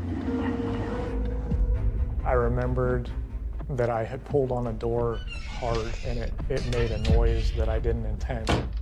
So I ran around the house that we were currently at and looked towards the direction of the other house. And they told him to come back. She said, hurry, hurry. And I saw her hand. I saw her outstretched hand through the window, and I knew at that point she was in there. I would have gone through the wall to get to her. A hand right on the window. That's pretty eerie. Sounds like something out of a movie. Absolutely. A horror movie. We went to the door. It was locked, and I asked the dispatcher to relay to her that she needed to unlock the door. Can you unlock the door at all? She's able to unlock it, and we're able to open it. Hurry up, get out. Where is he? I'm sleeping. He's still sleeping? Yeah. Okay, they have her. It took 19 long minutes to get her out. What was it like when you finally hear Detective Dorsey? It's the best sound ever. I was glad because the officers were safe. She was safe. You smiled a little because you're proud of her? Yeah, proud of her. What a relief.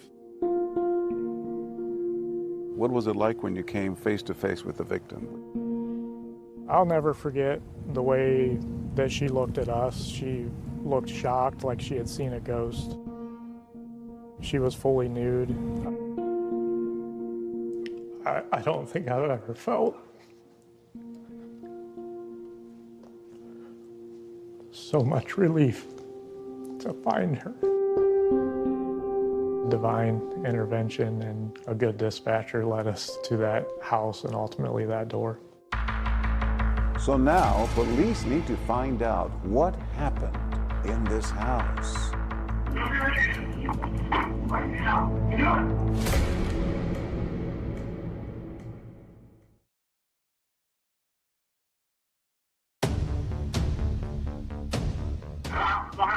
Hurry up, get out.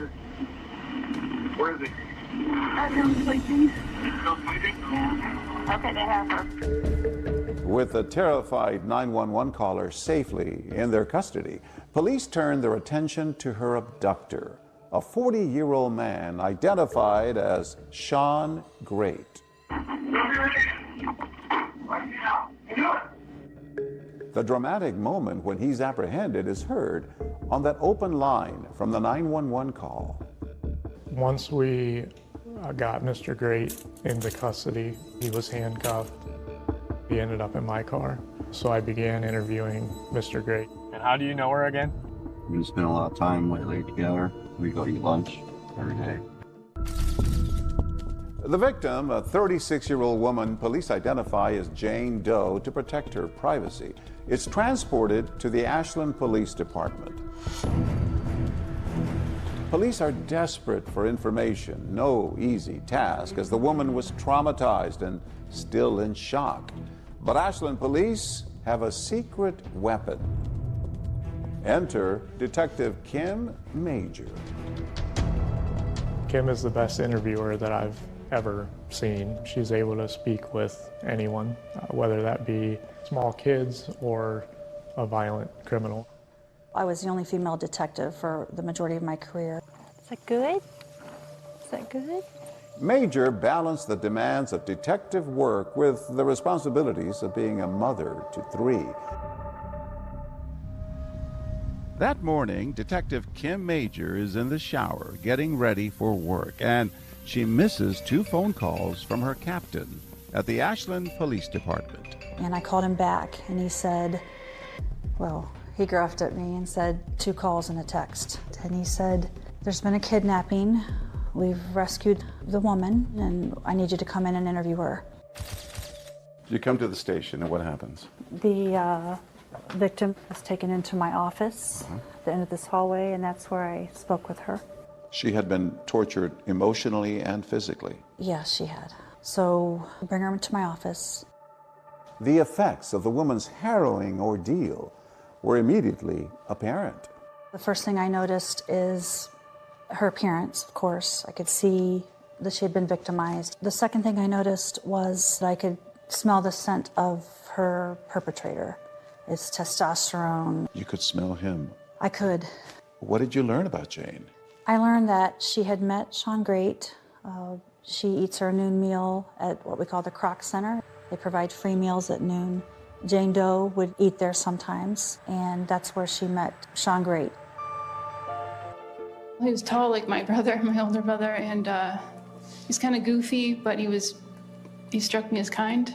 Like when I would run into him at lunch, and if neither one of us was doing anything, we'd just walk around Ashland. This is a woman so strong in her Christian faith that no man's phone number's in her phone, not one. No man crosses the threshold of her door. He let me know that he would be interested in more, but I told him that I wasn't interested in, in beyond friends. Kim was speaking with Jane Doe, and our captain at the time, Captain Lay, was speaking with Sean Great in the interview room. David Lay, you are Sean. Sean. Great. At the same time Jane Doe and Sean Great were being interviewed at the station, Detective Brian Evans was part of a team sent back to search the house where Jane had been held captive. We went upstairs. The mattress in the bedroom looked like a dirty, used mattress that was just found somewhere and used as a mattress. And then there were some restraints, as in tied clothing, tied to different areas of the mattress to where it looked like that's where Jane Doe was possibly tied up.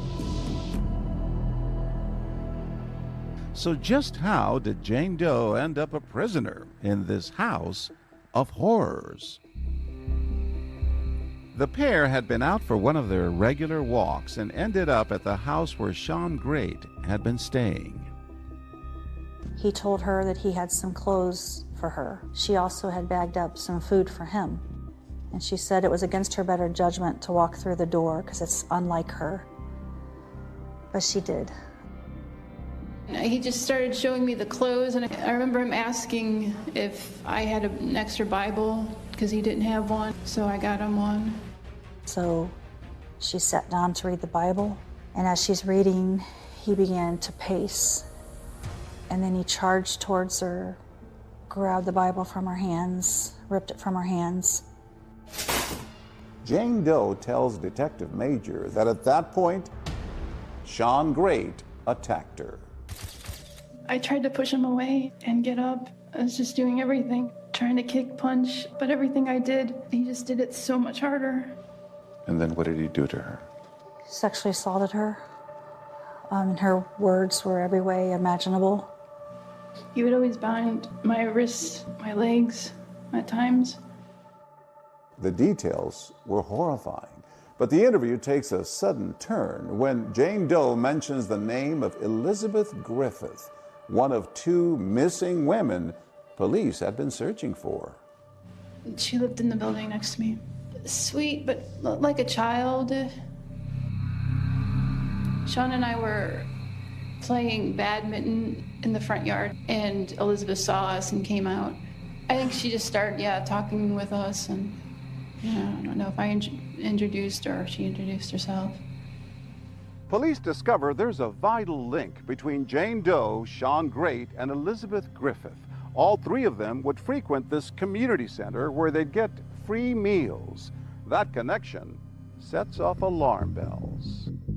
Was it possible that this man, unknown to law enforcement in Ashland, Sean Great, was also involved in the disappearance of Elizabeth Griffith? When I stepped out of my office, my captain said, listen, I need you to go in and talk to him about what Jane Doe told you. Can you go in and see if you can nail down the facts regarding that, see if it parallels what he's saying happened? Hey, Sean. I'm Kim Major. Nice to meet you.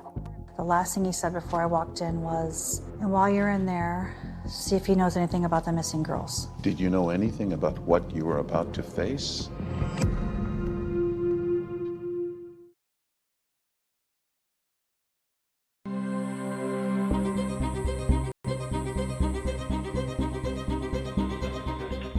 What do you do? Well, I walked down this hallway. I was told to go ahead and interview him, and this is where the interview room is. And when I came in, he was seated right here. Oh, he's right here. Yeah. Hey, Sean. I'm Kim Major. Nice to meet you. Before you came in here, did you have any idea what you were in for? No, I had no idea. You had your own recorder?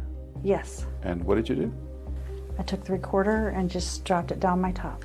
Because you wanted a record of this? Yes, just a backup in case something happened. And in this case, it proved valuable. Valuable indeed, because the video system stopped recording shortly after Detective Major began interviewing Great.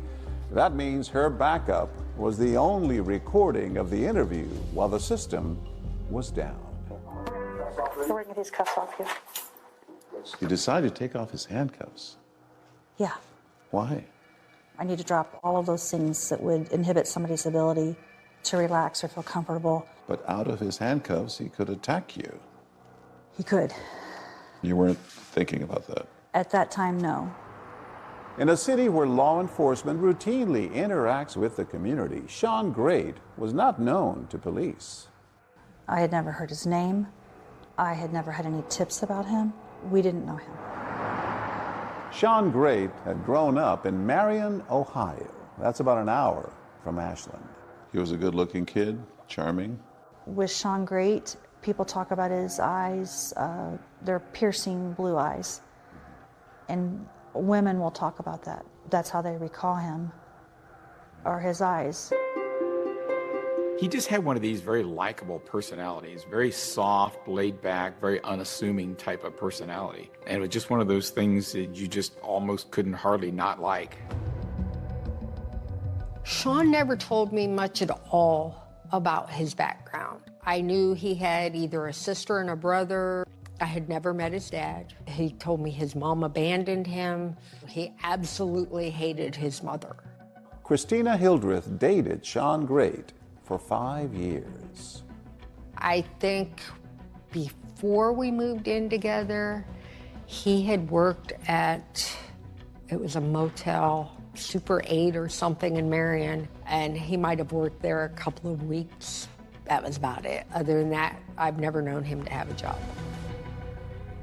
While unknown to police in Ashland, Sean Great had become a familiar face at the Croc Center. He would just come to our hot meal and just kind of integrated himself into the community meal and the community that attended and started making friends. I'd see him around town, walking and talking with people, and he just really kind of absorbed what we had. What did he say about Jane? At first, he tried to present it as if she wanted him, like they were in a relationship, that she wanted the sexual piece of this. That was one of the reasons why she said she wanted to marry me, because she was horny that day. Eventually, as we peel that away, you realize she didn't want this. Just as empathy had helped in speaking to Jane Doe, Major was using a similar approach, hoping to gain Great's trust. And slowly, he begins to open up, sharing details about his childhood.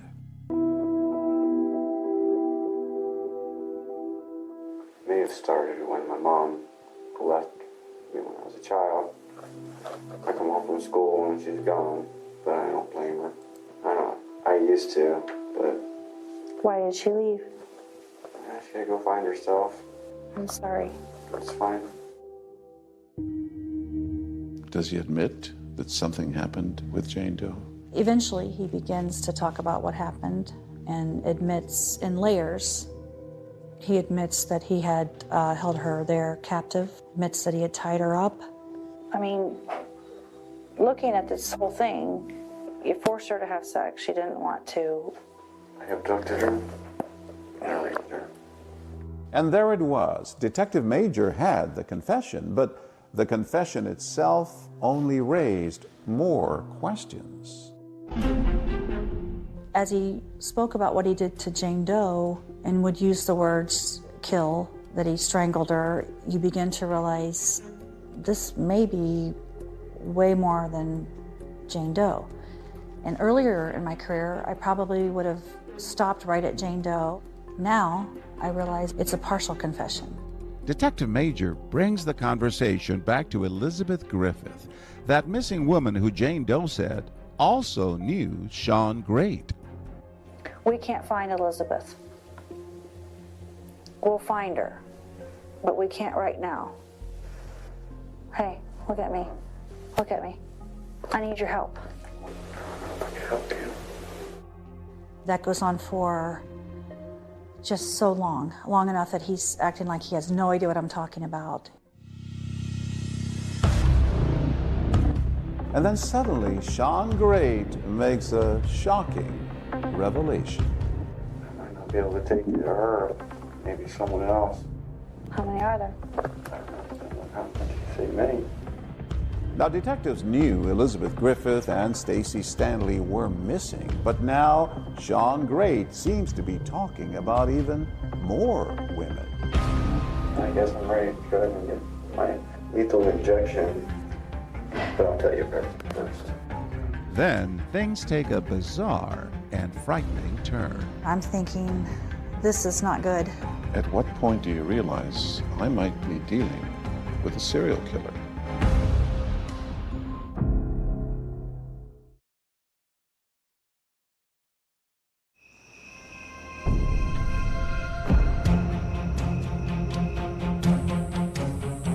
You're in this very room alone with a serial killer. The magnitude was becoming clearer to me. Whatever he did, I'm going to get it. Police are now investigating whether they have a serial killer on their hands. Are there any other girls in the house right now? He had cut a slit into the back of the couch, and he was crawling in and out of the couch, and he would come out at night. He says, "Meet the other me." I just froze. The first thing that hit my mind is a monster. You don't normally have a killer show you how he did it. He said, "I'll just do it on you." Kind of grinned. I'd get up behind him like this. He locks this in, he locks this arm in, he locks this head here, and then he just pushes down and squeezes. Wow, wow. At one point, he told me it was probably a good thing I had him in custody, because there would be more. We knew that she was relatively young. She had perfect teeth. We had somebody that had confessed to her murder. A fellow inmate tells you that Sean Great, that he wants to kill you? No, that desire, I'm feeling it now.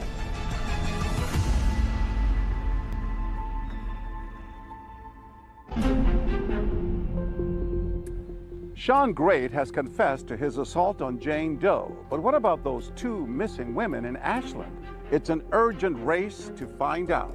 Is he behind their disappearance, and can they be saved? And as you continue interrogating Sean Great, time is of the essence. Time is always of the essence. I feel like I'm against the clock to get him to say something before I say the wrong thing and cause them to stop talking at all. And you're thinking he might have these two missing women and they could still be alive. Absolutely.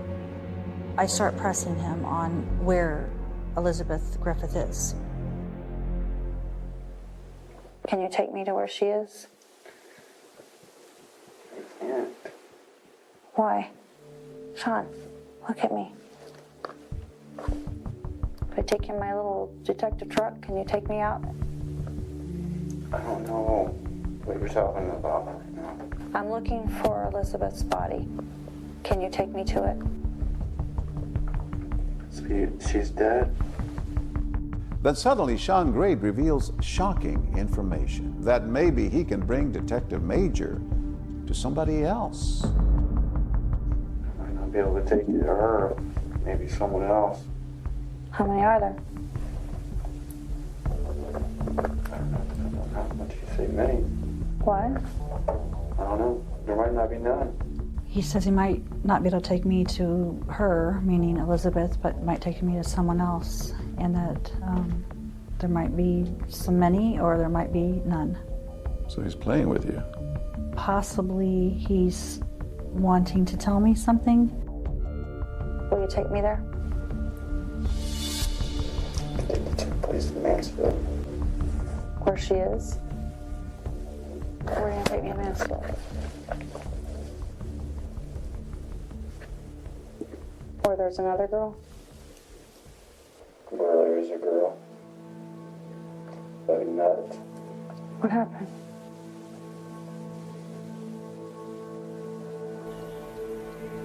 Is she gone? She's been gone. Is she in a house? What is she in? What? All right, what's her name?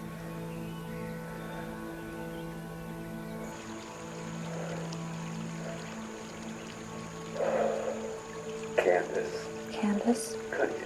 Cunningham? He tells you there's someone else, and that woman is Candace Cunningham. Yes. Did you know who she was? I did not know Candace. Candace hadn't been reported missing.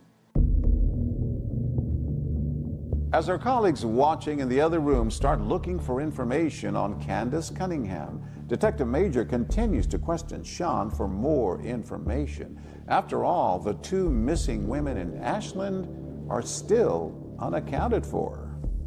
As I watched the interview, I could see that Sean was warming up to Kim. He was telling her more. Her methods were working. What was it about you that he connected with, felt comfortable with? He told me that I had empathy, that he could see it. Who else? The house. Where I came from. Yeah? Is somebody in there? Yeah. Who is it? Is it Elizabeth? Where is she in there?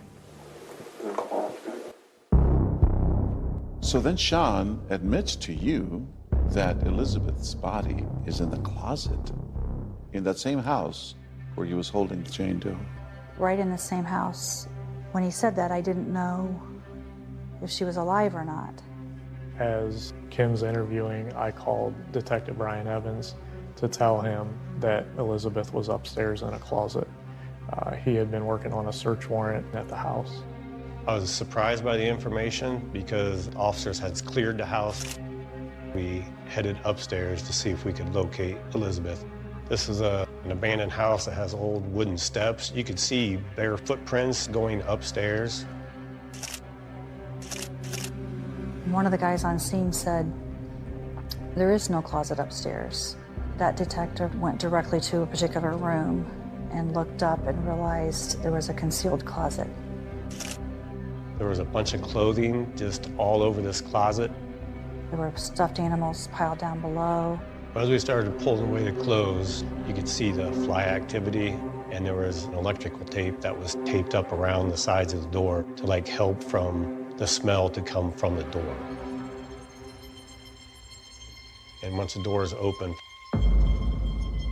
there was another large pile of clothing.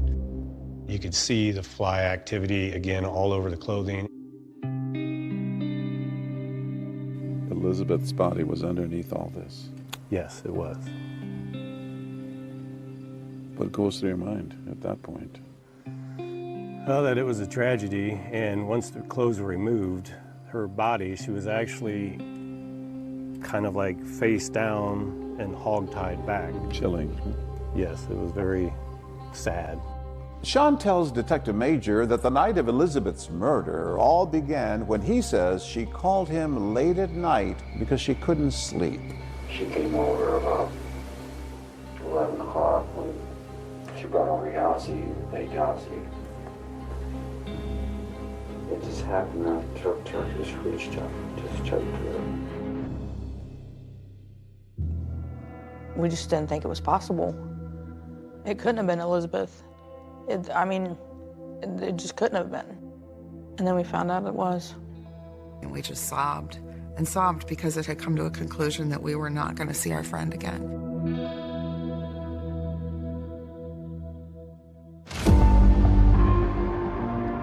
You're in this very room alone with a serial killer. Yes. As it progressed, the magnitude was becoming clearer to me. I guess I'm ready to go ahead and get my lethal injection, but I'll tell you everything first. He's bought into me, he's going to talk to me.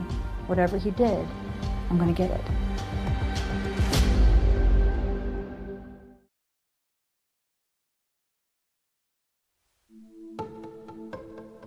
Sean Great has confessed to the kidnapping and rape of Jane Doe, the murder of Elizabeth Griffith, and knowledge of the disappearance of Candace Cunningham. But Stacy Stanley is still missing, and Detective Major has a hunch he knows more about her as well. As the hours tick by in this very same room, Yes, you got more and more out of him. that's right. It just kept coming out in layers, a little bit more and a little bit more. Are there any other girls in the house right now? Yeah, One, down in the basement. down in the basement. What's her name? Stacy. He tells me that Stacy Stanley was in the basement of the home under a pile of trash. Now remember, Stacy was that missing woman whose family had been searching for her after she was seen with a stranger changing her tire at that BP gas station. Sean says he was that stranger, and he tells Detective Major his version of what happened that night. She came home with me. We kind of hit it off pretty good. And it didn't. When I saw her fast, I just snapped on her. The mood at the police division was shock. It was just chaotic and pretty unreal. Then you get another disturbing call. There's another body in the basement. Yes, if you go down the basement, there's space behind the stairwell. There was multiple bags of trash stacked up, and underneath the trash is where Stacy was. There was actually a picture of just her hand kind of sticking out of the trash, like eerily saying like, I'm here. Have you ever seen anything like this in all your years of police work?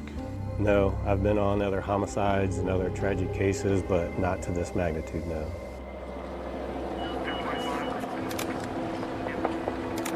A lot of our local community was coming to the area, and you could tell the feeling in the air was that the people knew that we found bodies in that house.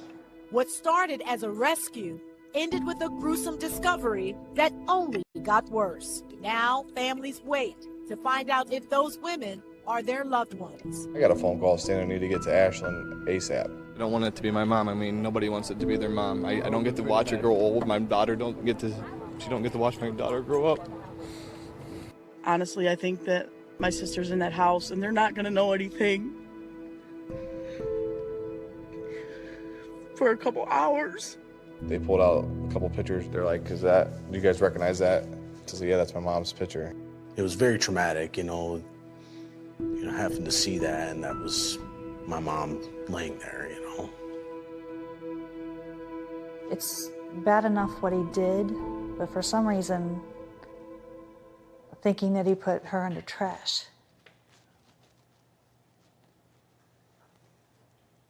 Makes it worse. It still touches you. It does. For me, the day that cases don't impact me would be the day that I need to pack it in. You want it to touch you. You want to feel? I want it to touch me. I mean, I don't want to be in an interview and lose control, but these ladies mattered. But Detective Major had to put aside her emotions. Sean Great had confessed to a third woman named Candace Cunningham. Candace was a little tiny, vibrant woman, lived in the next county over, Richland County. Candace had not been reported missing, and Candace had dated Sean Great. On her Facebook page, Candace posts about Sean Great, including this picture, and later writing, "I am back with Sean and love him." It was just 1 month before her murder. In the interrogation room, Sean describes strangling her in an abandoned house after an alleged altercation. 3 o'clock in the morning, I hit my face with a bag of tobacco. I just snapped. After I was done interviewing him, which went all day, I had asked him if he would take me to where Candace's body was. What's going through your mind? I was hoping that he wouldn't shut down from just having the emotions of going back to that place.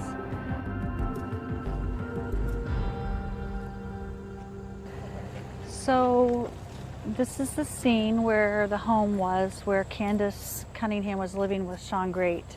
So there was a home here. He burned it down after he murdered her in the home.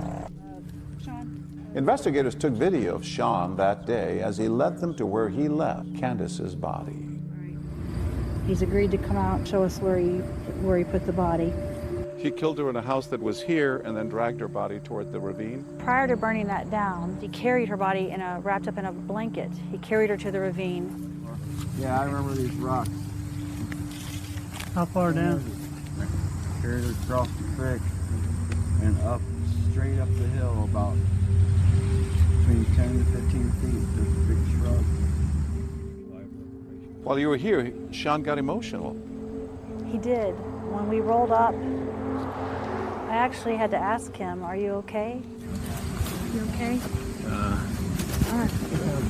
And he said it was hard. It was hard. What was it like to finally find this woman and give it some closure? Like I wanted to go down to the ravine and rescue her, but she's gone. Frustrating that she hadn't been reported missing, that no one even knew at all.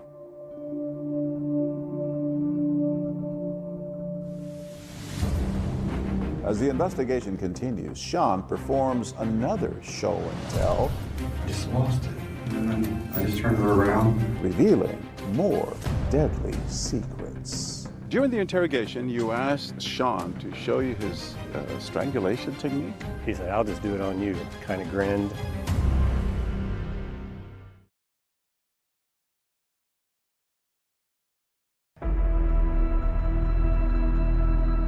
Next to that desperate call for help from a woman being held captive, police are now investigating whether they have a serial killer on their hands. Sean Michael Great is being held for kidnapping tonight, and the sheriff's department says he should be charged with murder. Lord, I told that undertaker, undertaker, please drive slow. The community response was one of just complete shock. People had no idea that something like this could happen here. Even though I don't know them, we are thinking about them and praying for them. All I kept saying was, "Oh my God." And it was just like, this is unreal. No, we're not talking about the same guy. I was just like, how? I knew he had this anger, but when I first found out, I couldn't comprehend that this was something he had actually done. Those closest to Great were surprised to learn of his killing spree, despite them having their own chilling experiences with him. His former girlfriend, Christina Hildreth, says Great once spied on her from inside her sofa. He says, "I've been living in the couch." He said, "When you came in, you were sitting on me. I seen everything you did." He had cut a slit into the back of the couch, and he was crawling in and out of the couch, and he would come out at night. That was terrifying. And his friend Tim Dennis claims he had a text exchange with Sean that made his blood run cold. He had, just out of the clear blue, asked me if he could borrow $20. And I told him no. All of a sudden, here's this whole slew of scathing messages. And he told me, bed bugs are coming to your house, roaches are coming. And then he makes this statement. He says, meet the other me. Honestly, I just froze. The first thing that hit my mind is a monster.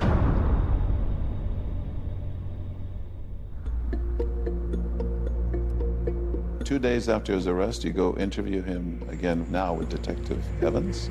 Yes, I did. I asked him if there was anything else he wanted to get off his chest. Anything else you thought about that you haven't talked about? What's that? It's a cold case. They've already found her. I'm thinking her name's Dana. I totally forget her name. He tells me that he had killed a woman in Marion County. 10 years earlier. 10 years earlier. Dana. He didn't know her name for sure. Who was she? She had come to his mother's house to sell magazines. Sean says he got upset because the woman didn't deliver the magazines that Sean's mother had ordered. He said he was in town and just happened to see her. So he said he made up a story that he had money back at his house. So that's when I fronted her. So you're gonna rip me off like you did my mom? And that's when I choked her out right here. He said he placed her out by some railroad tracks. Her body had been found years and years ago. She just hadn't been identified. Detective Major knows authorities will need to figure out who this Dana is, but they press on, probing Sean about key details of his other murders. Detective Evans and I decided we might try to have him show us how he strangled the victims. So Brian Evans says, would you do this on a doll? And what did he say? He said, I'll just do it on you, and kind of grinned. I was like, okay, and then we got up. So I roll the camera. Okay, this is Detective Major. We have Detective Evans in the room, Sean Great in the room. Then he kind of just gets behind Brian and does a hold on him.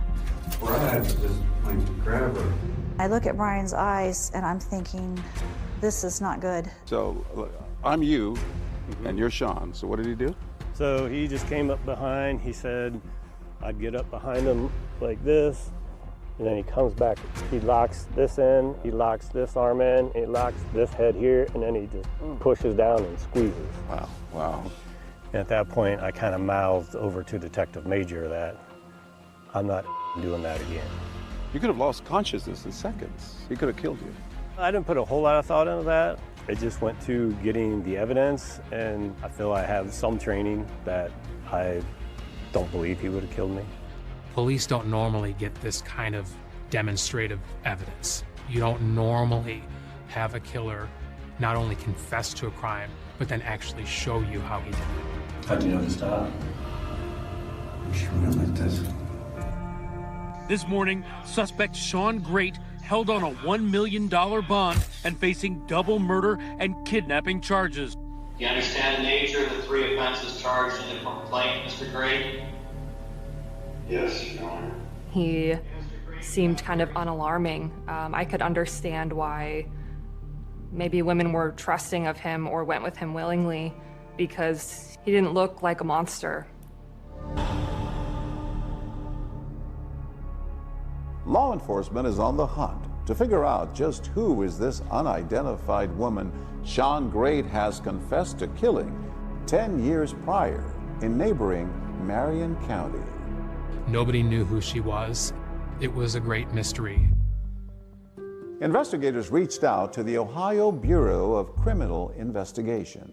My name is Samantha Molnar. My position at Ohio BCI is a forensic artist. I can do a clay facial reconstruction from those skeletal remains. We can actually 3D print an exact replica of the skull. I basically start doing the clay reconstruction from there, building the muscle structure on the face, placing the average tissue depth markers, and then kind of finishing the sculpture.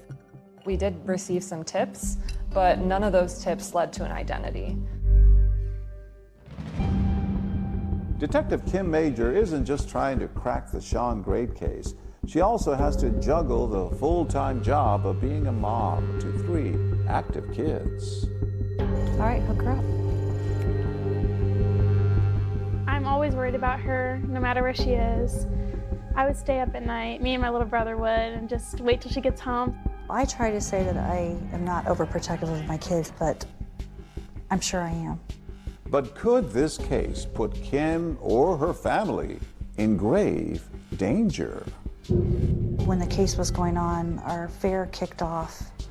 I get a phone call, and it's a man, and he said, "I have your daughter."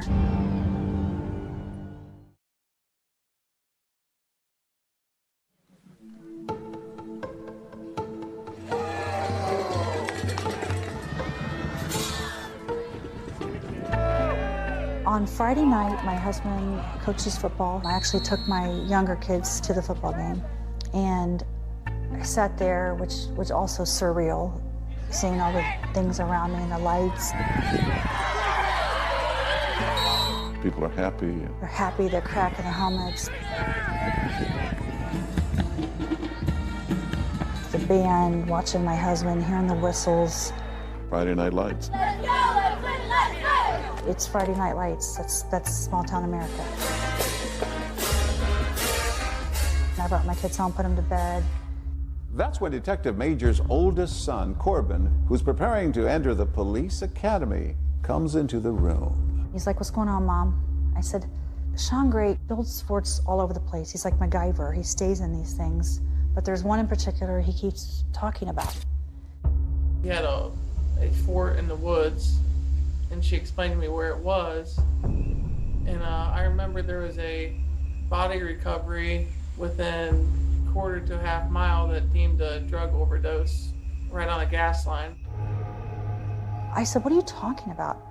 He said, "Yeah, there was a woman that died of an overdose, and they dumped her body there." We also just learned a body was found in Ashland County. Police say a gas company worker found the body behind a tree on County Road 1908, just south of Route 30. And he said, "Hold on a second." I kind of marked out where she thought his fort exactly was and kind of marked the distance. It was on the same county road. I was like, there's no way this is just a coincidence. This has to be from him. It's just, there's no way it's not. I said, "Honey, it's an overdose and a dumping." And he said, "That's because of her lifestyle. And people assume it's that." He said, "He did it. You have to go talk to him. You have to do something."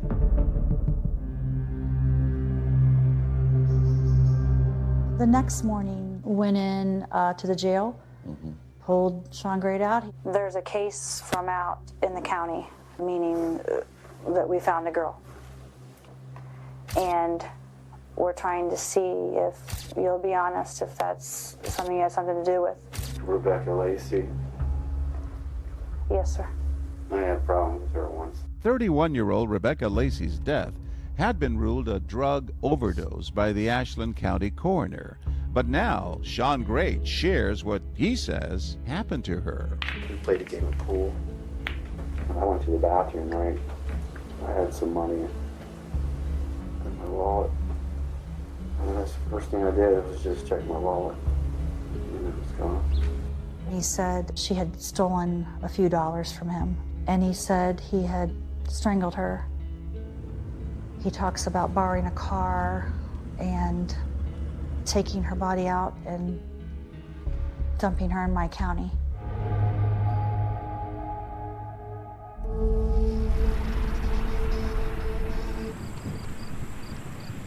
This is where Rebecca Lacey's body was found. Yes, right against this tree right here. When was she found here? March of 2015, her body was found, and She had been here for a couple months. Hard to believe that such a heinous crime could have happened here. It should be a place of solitude, but instead, it's a place where a woman's body was discarded like she didn't matter. But Rebecca Lacey's case was public knowledge, and Detective Major needed proof that Sean was actually involved in her death. So she asked him about details from the crime scene. What did Sean tell you about the placement of that memorial? During the interview, when I had asked him to tell me some things that nobody would know, he said, I can tell you the truth, because where I found the cross and stuff right now, she wasn't found there. She was found over by the tree. He said you put the memorial in the wrong place. yes. He was right. Nobody would have known that. With this new information, authorities reopened the Rebecca Lacey case, ruled her death a homicide, and later charged Sean Great with her murder. Detective Major had formed a unique bond with Sean Great. You spent 33 hours with Sean Great. Yeah, 8 interviews, 33 hours over the course of over a month. So much so that they've been compared to Clarice Starling and Hannibal Lecter from The Silence of the Lambs. Starling. Well, Clarice, have the lambs stopped screaming? What kind of toll does it take on you? It may have made me a little more hypersensitive. When the case was going on, our fair kicked off. I get a phone call, and it's a man, and he said, I have your daughter. I said, who is this? And he won't answer me. And then he hangs up. They contact a guy who made the phone call. It was just a coincidence. The case probably changed how I handled something like that. That was a rough one for me that night. A month after he's arrested, there's another chilling development. A fellow inmate tells you that Sean Great is targeting you, that he wants to kill you. He said that Sean Great told him he was trying to find my gun on my body, that he thought it would be the ultimate to kill me. This information did not lead to any additional charges against Great, but future meetings between Detective Major and Sean Great took place at the jail, where no weapons are allowed. All along, do you think he was plotting to kill you? I didn't know that initially. I went into a later interview with him. I said, are you still having that hunger that you talk about? Can I ask you something? Will you be honest? Do you still have thoughts? About that desire? Yeah. I'm afraid the desire probably grew when there wasn't no desire at first, but it might have gotten more. Now it's feel like something that I just had to do. I'm feeling it now. He told you he still had that hunger to kill. Yes. Sean Great says he had a hunger to kill. But Jane Doe and the victims' families had a hunger for justice. And now in court, they come face to face with the man they say is a monster.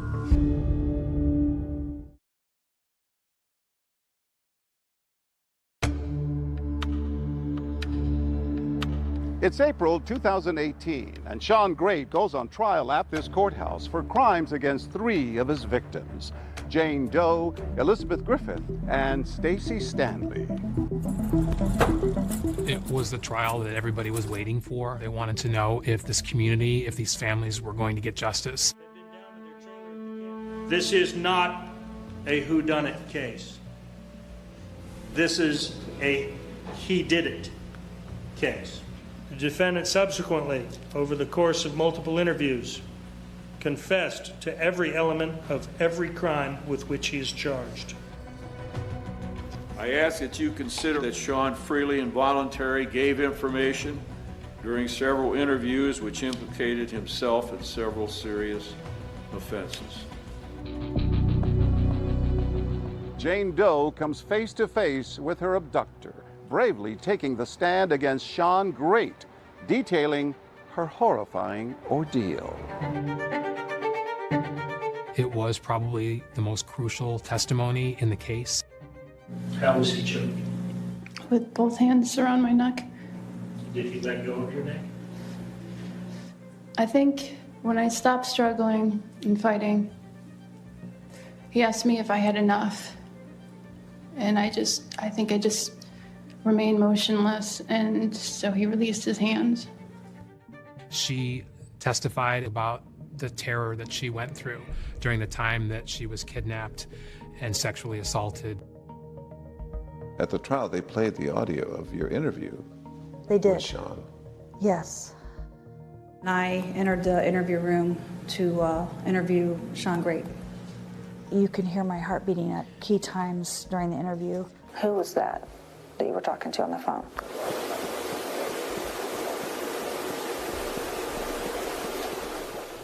It made me realize that maybe it affects me physically more than I recognize. Prosecutors reveal gruesome details about the deaths of two of his alleged victims. People don't understand when you were in that trial, what you see and what you hear, you can't unsee or unhear ever. And those thoughts are always in your mind.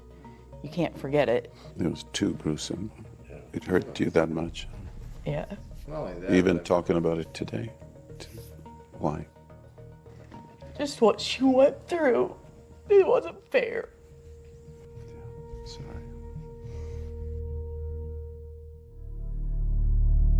We, the jury, being duly impaneled, find the defendant, Sean M. Great, guilty beyond a reasonable doubt of the offense of aggravated murder. Sean Great, guilty on 2 counts of aggravated murder as well as rape and kidnapping. But justice is bittersweet. He devastated so many people, he changed our lives, and he took away not only Elizabeth's innocence, but the innocence of all of us that believed we were safe. The day of his sentencing, Sean Great addressed the court. I ask you, maybe forgive me, find in your heart someday. I know not today, someday. This mess, I'm sorry for all human beings to have to listen, hear this. Okay?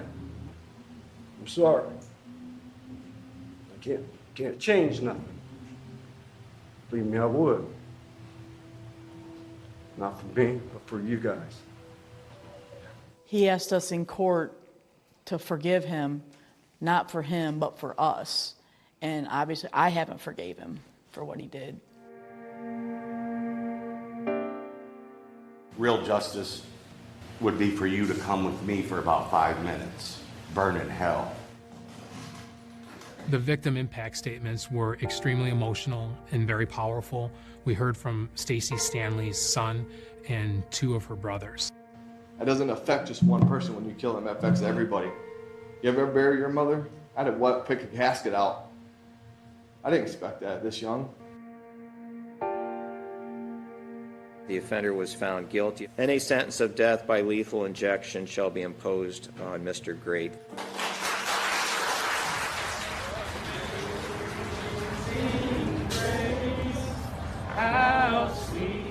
At the trial, you had justice for Stacy Balloons. Yeah. And Stanley Strong. And you released him when he got the death penalty. Yes, there was quite a few people that showed up out there to show the support for the family, and that we were glad that he got convicted and received the death penalty. I mean, that was what we were hoping for. Praise God. In March 2019, Sean Great pleads guilty to the murders of Rebecca Lacey and Candace Cunningham in Richland County. But his first victim remained unidentified. You are what you eat. So the different things you're exposed to in your environment all show up in your bones. We learned that she likely was from a southern state somewhere between Texas and Florida. Then finally, a match. Now this woman, a victim of serial killer Sean Great, has a face and a name.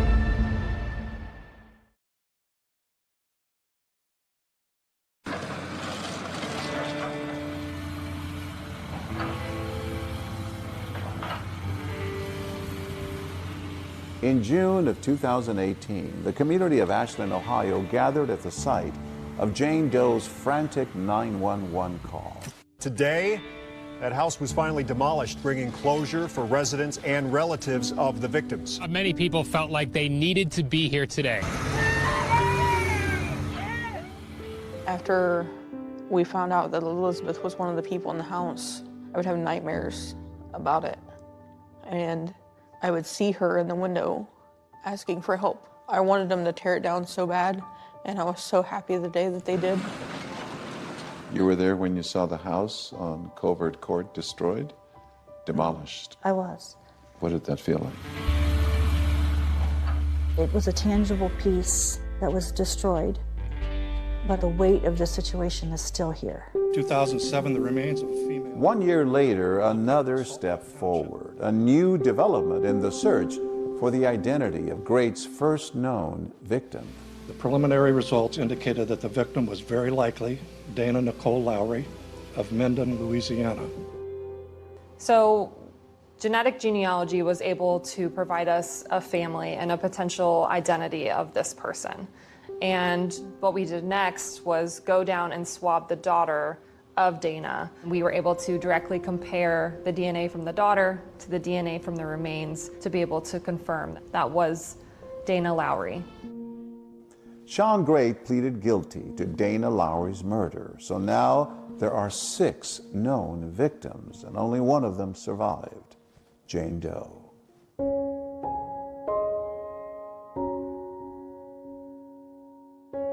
What would you say to that woman if you were able to talk to her today, to Jane How Doe? brave she was. She saved so many people. If she hadn't been brave and did what she did, we wouldn't have caught him. Then how many more women would have suffered?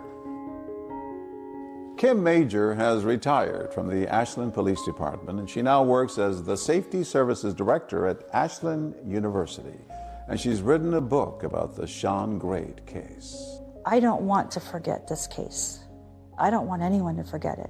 These women could have been anyone. You titled the book A Hunger to Kill. Those are his words. He has a hunger to kill. Do you think there are other victims out there? I don't think this is a closed book situation. I think more information may come out. We never get to say our goodbyes. As for the Stanley family, they're still dealing with the tremendous pain of losing Stacy. You miss her still? Oh yeah, it's been 8 years. I haven't even opened a box of anything of hers. I just kind of put it behind like it doesn't exist to an extent.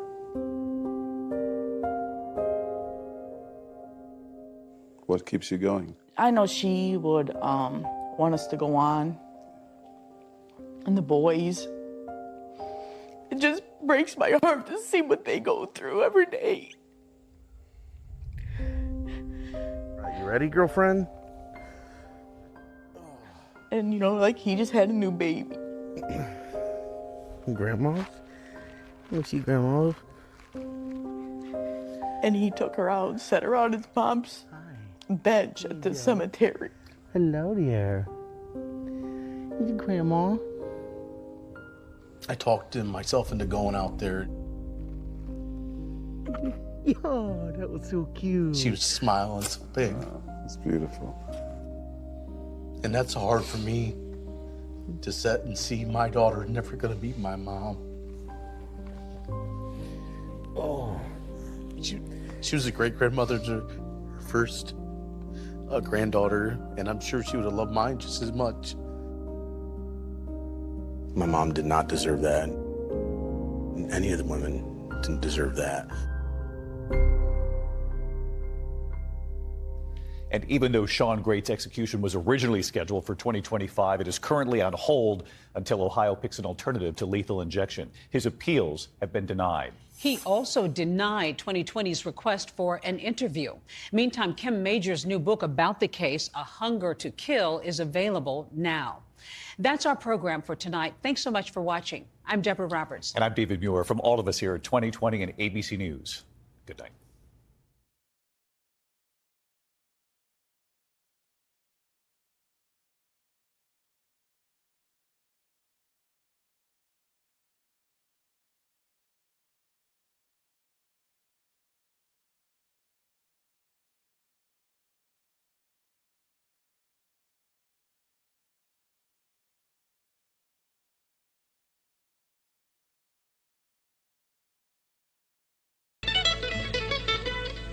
ओ को किया हजार दिया तेरे गली गली लश्कार को किया हजार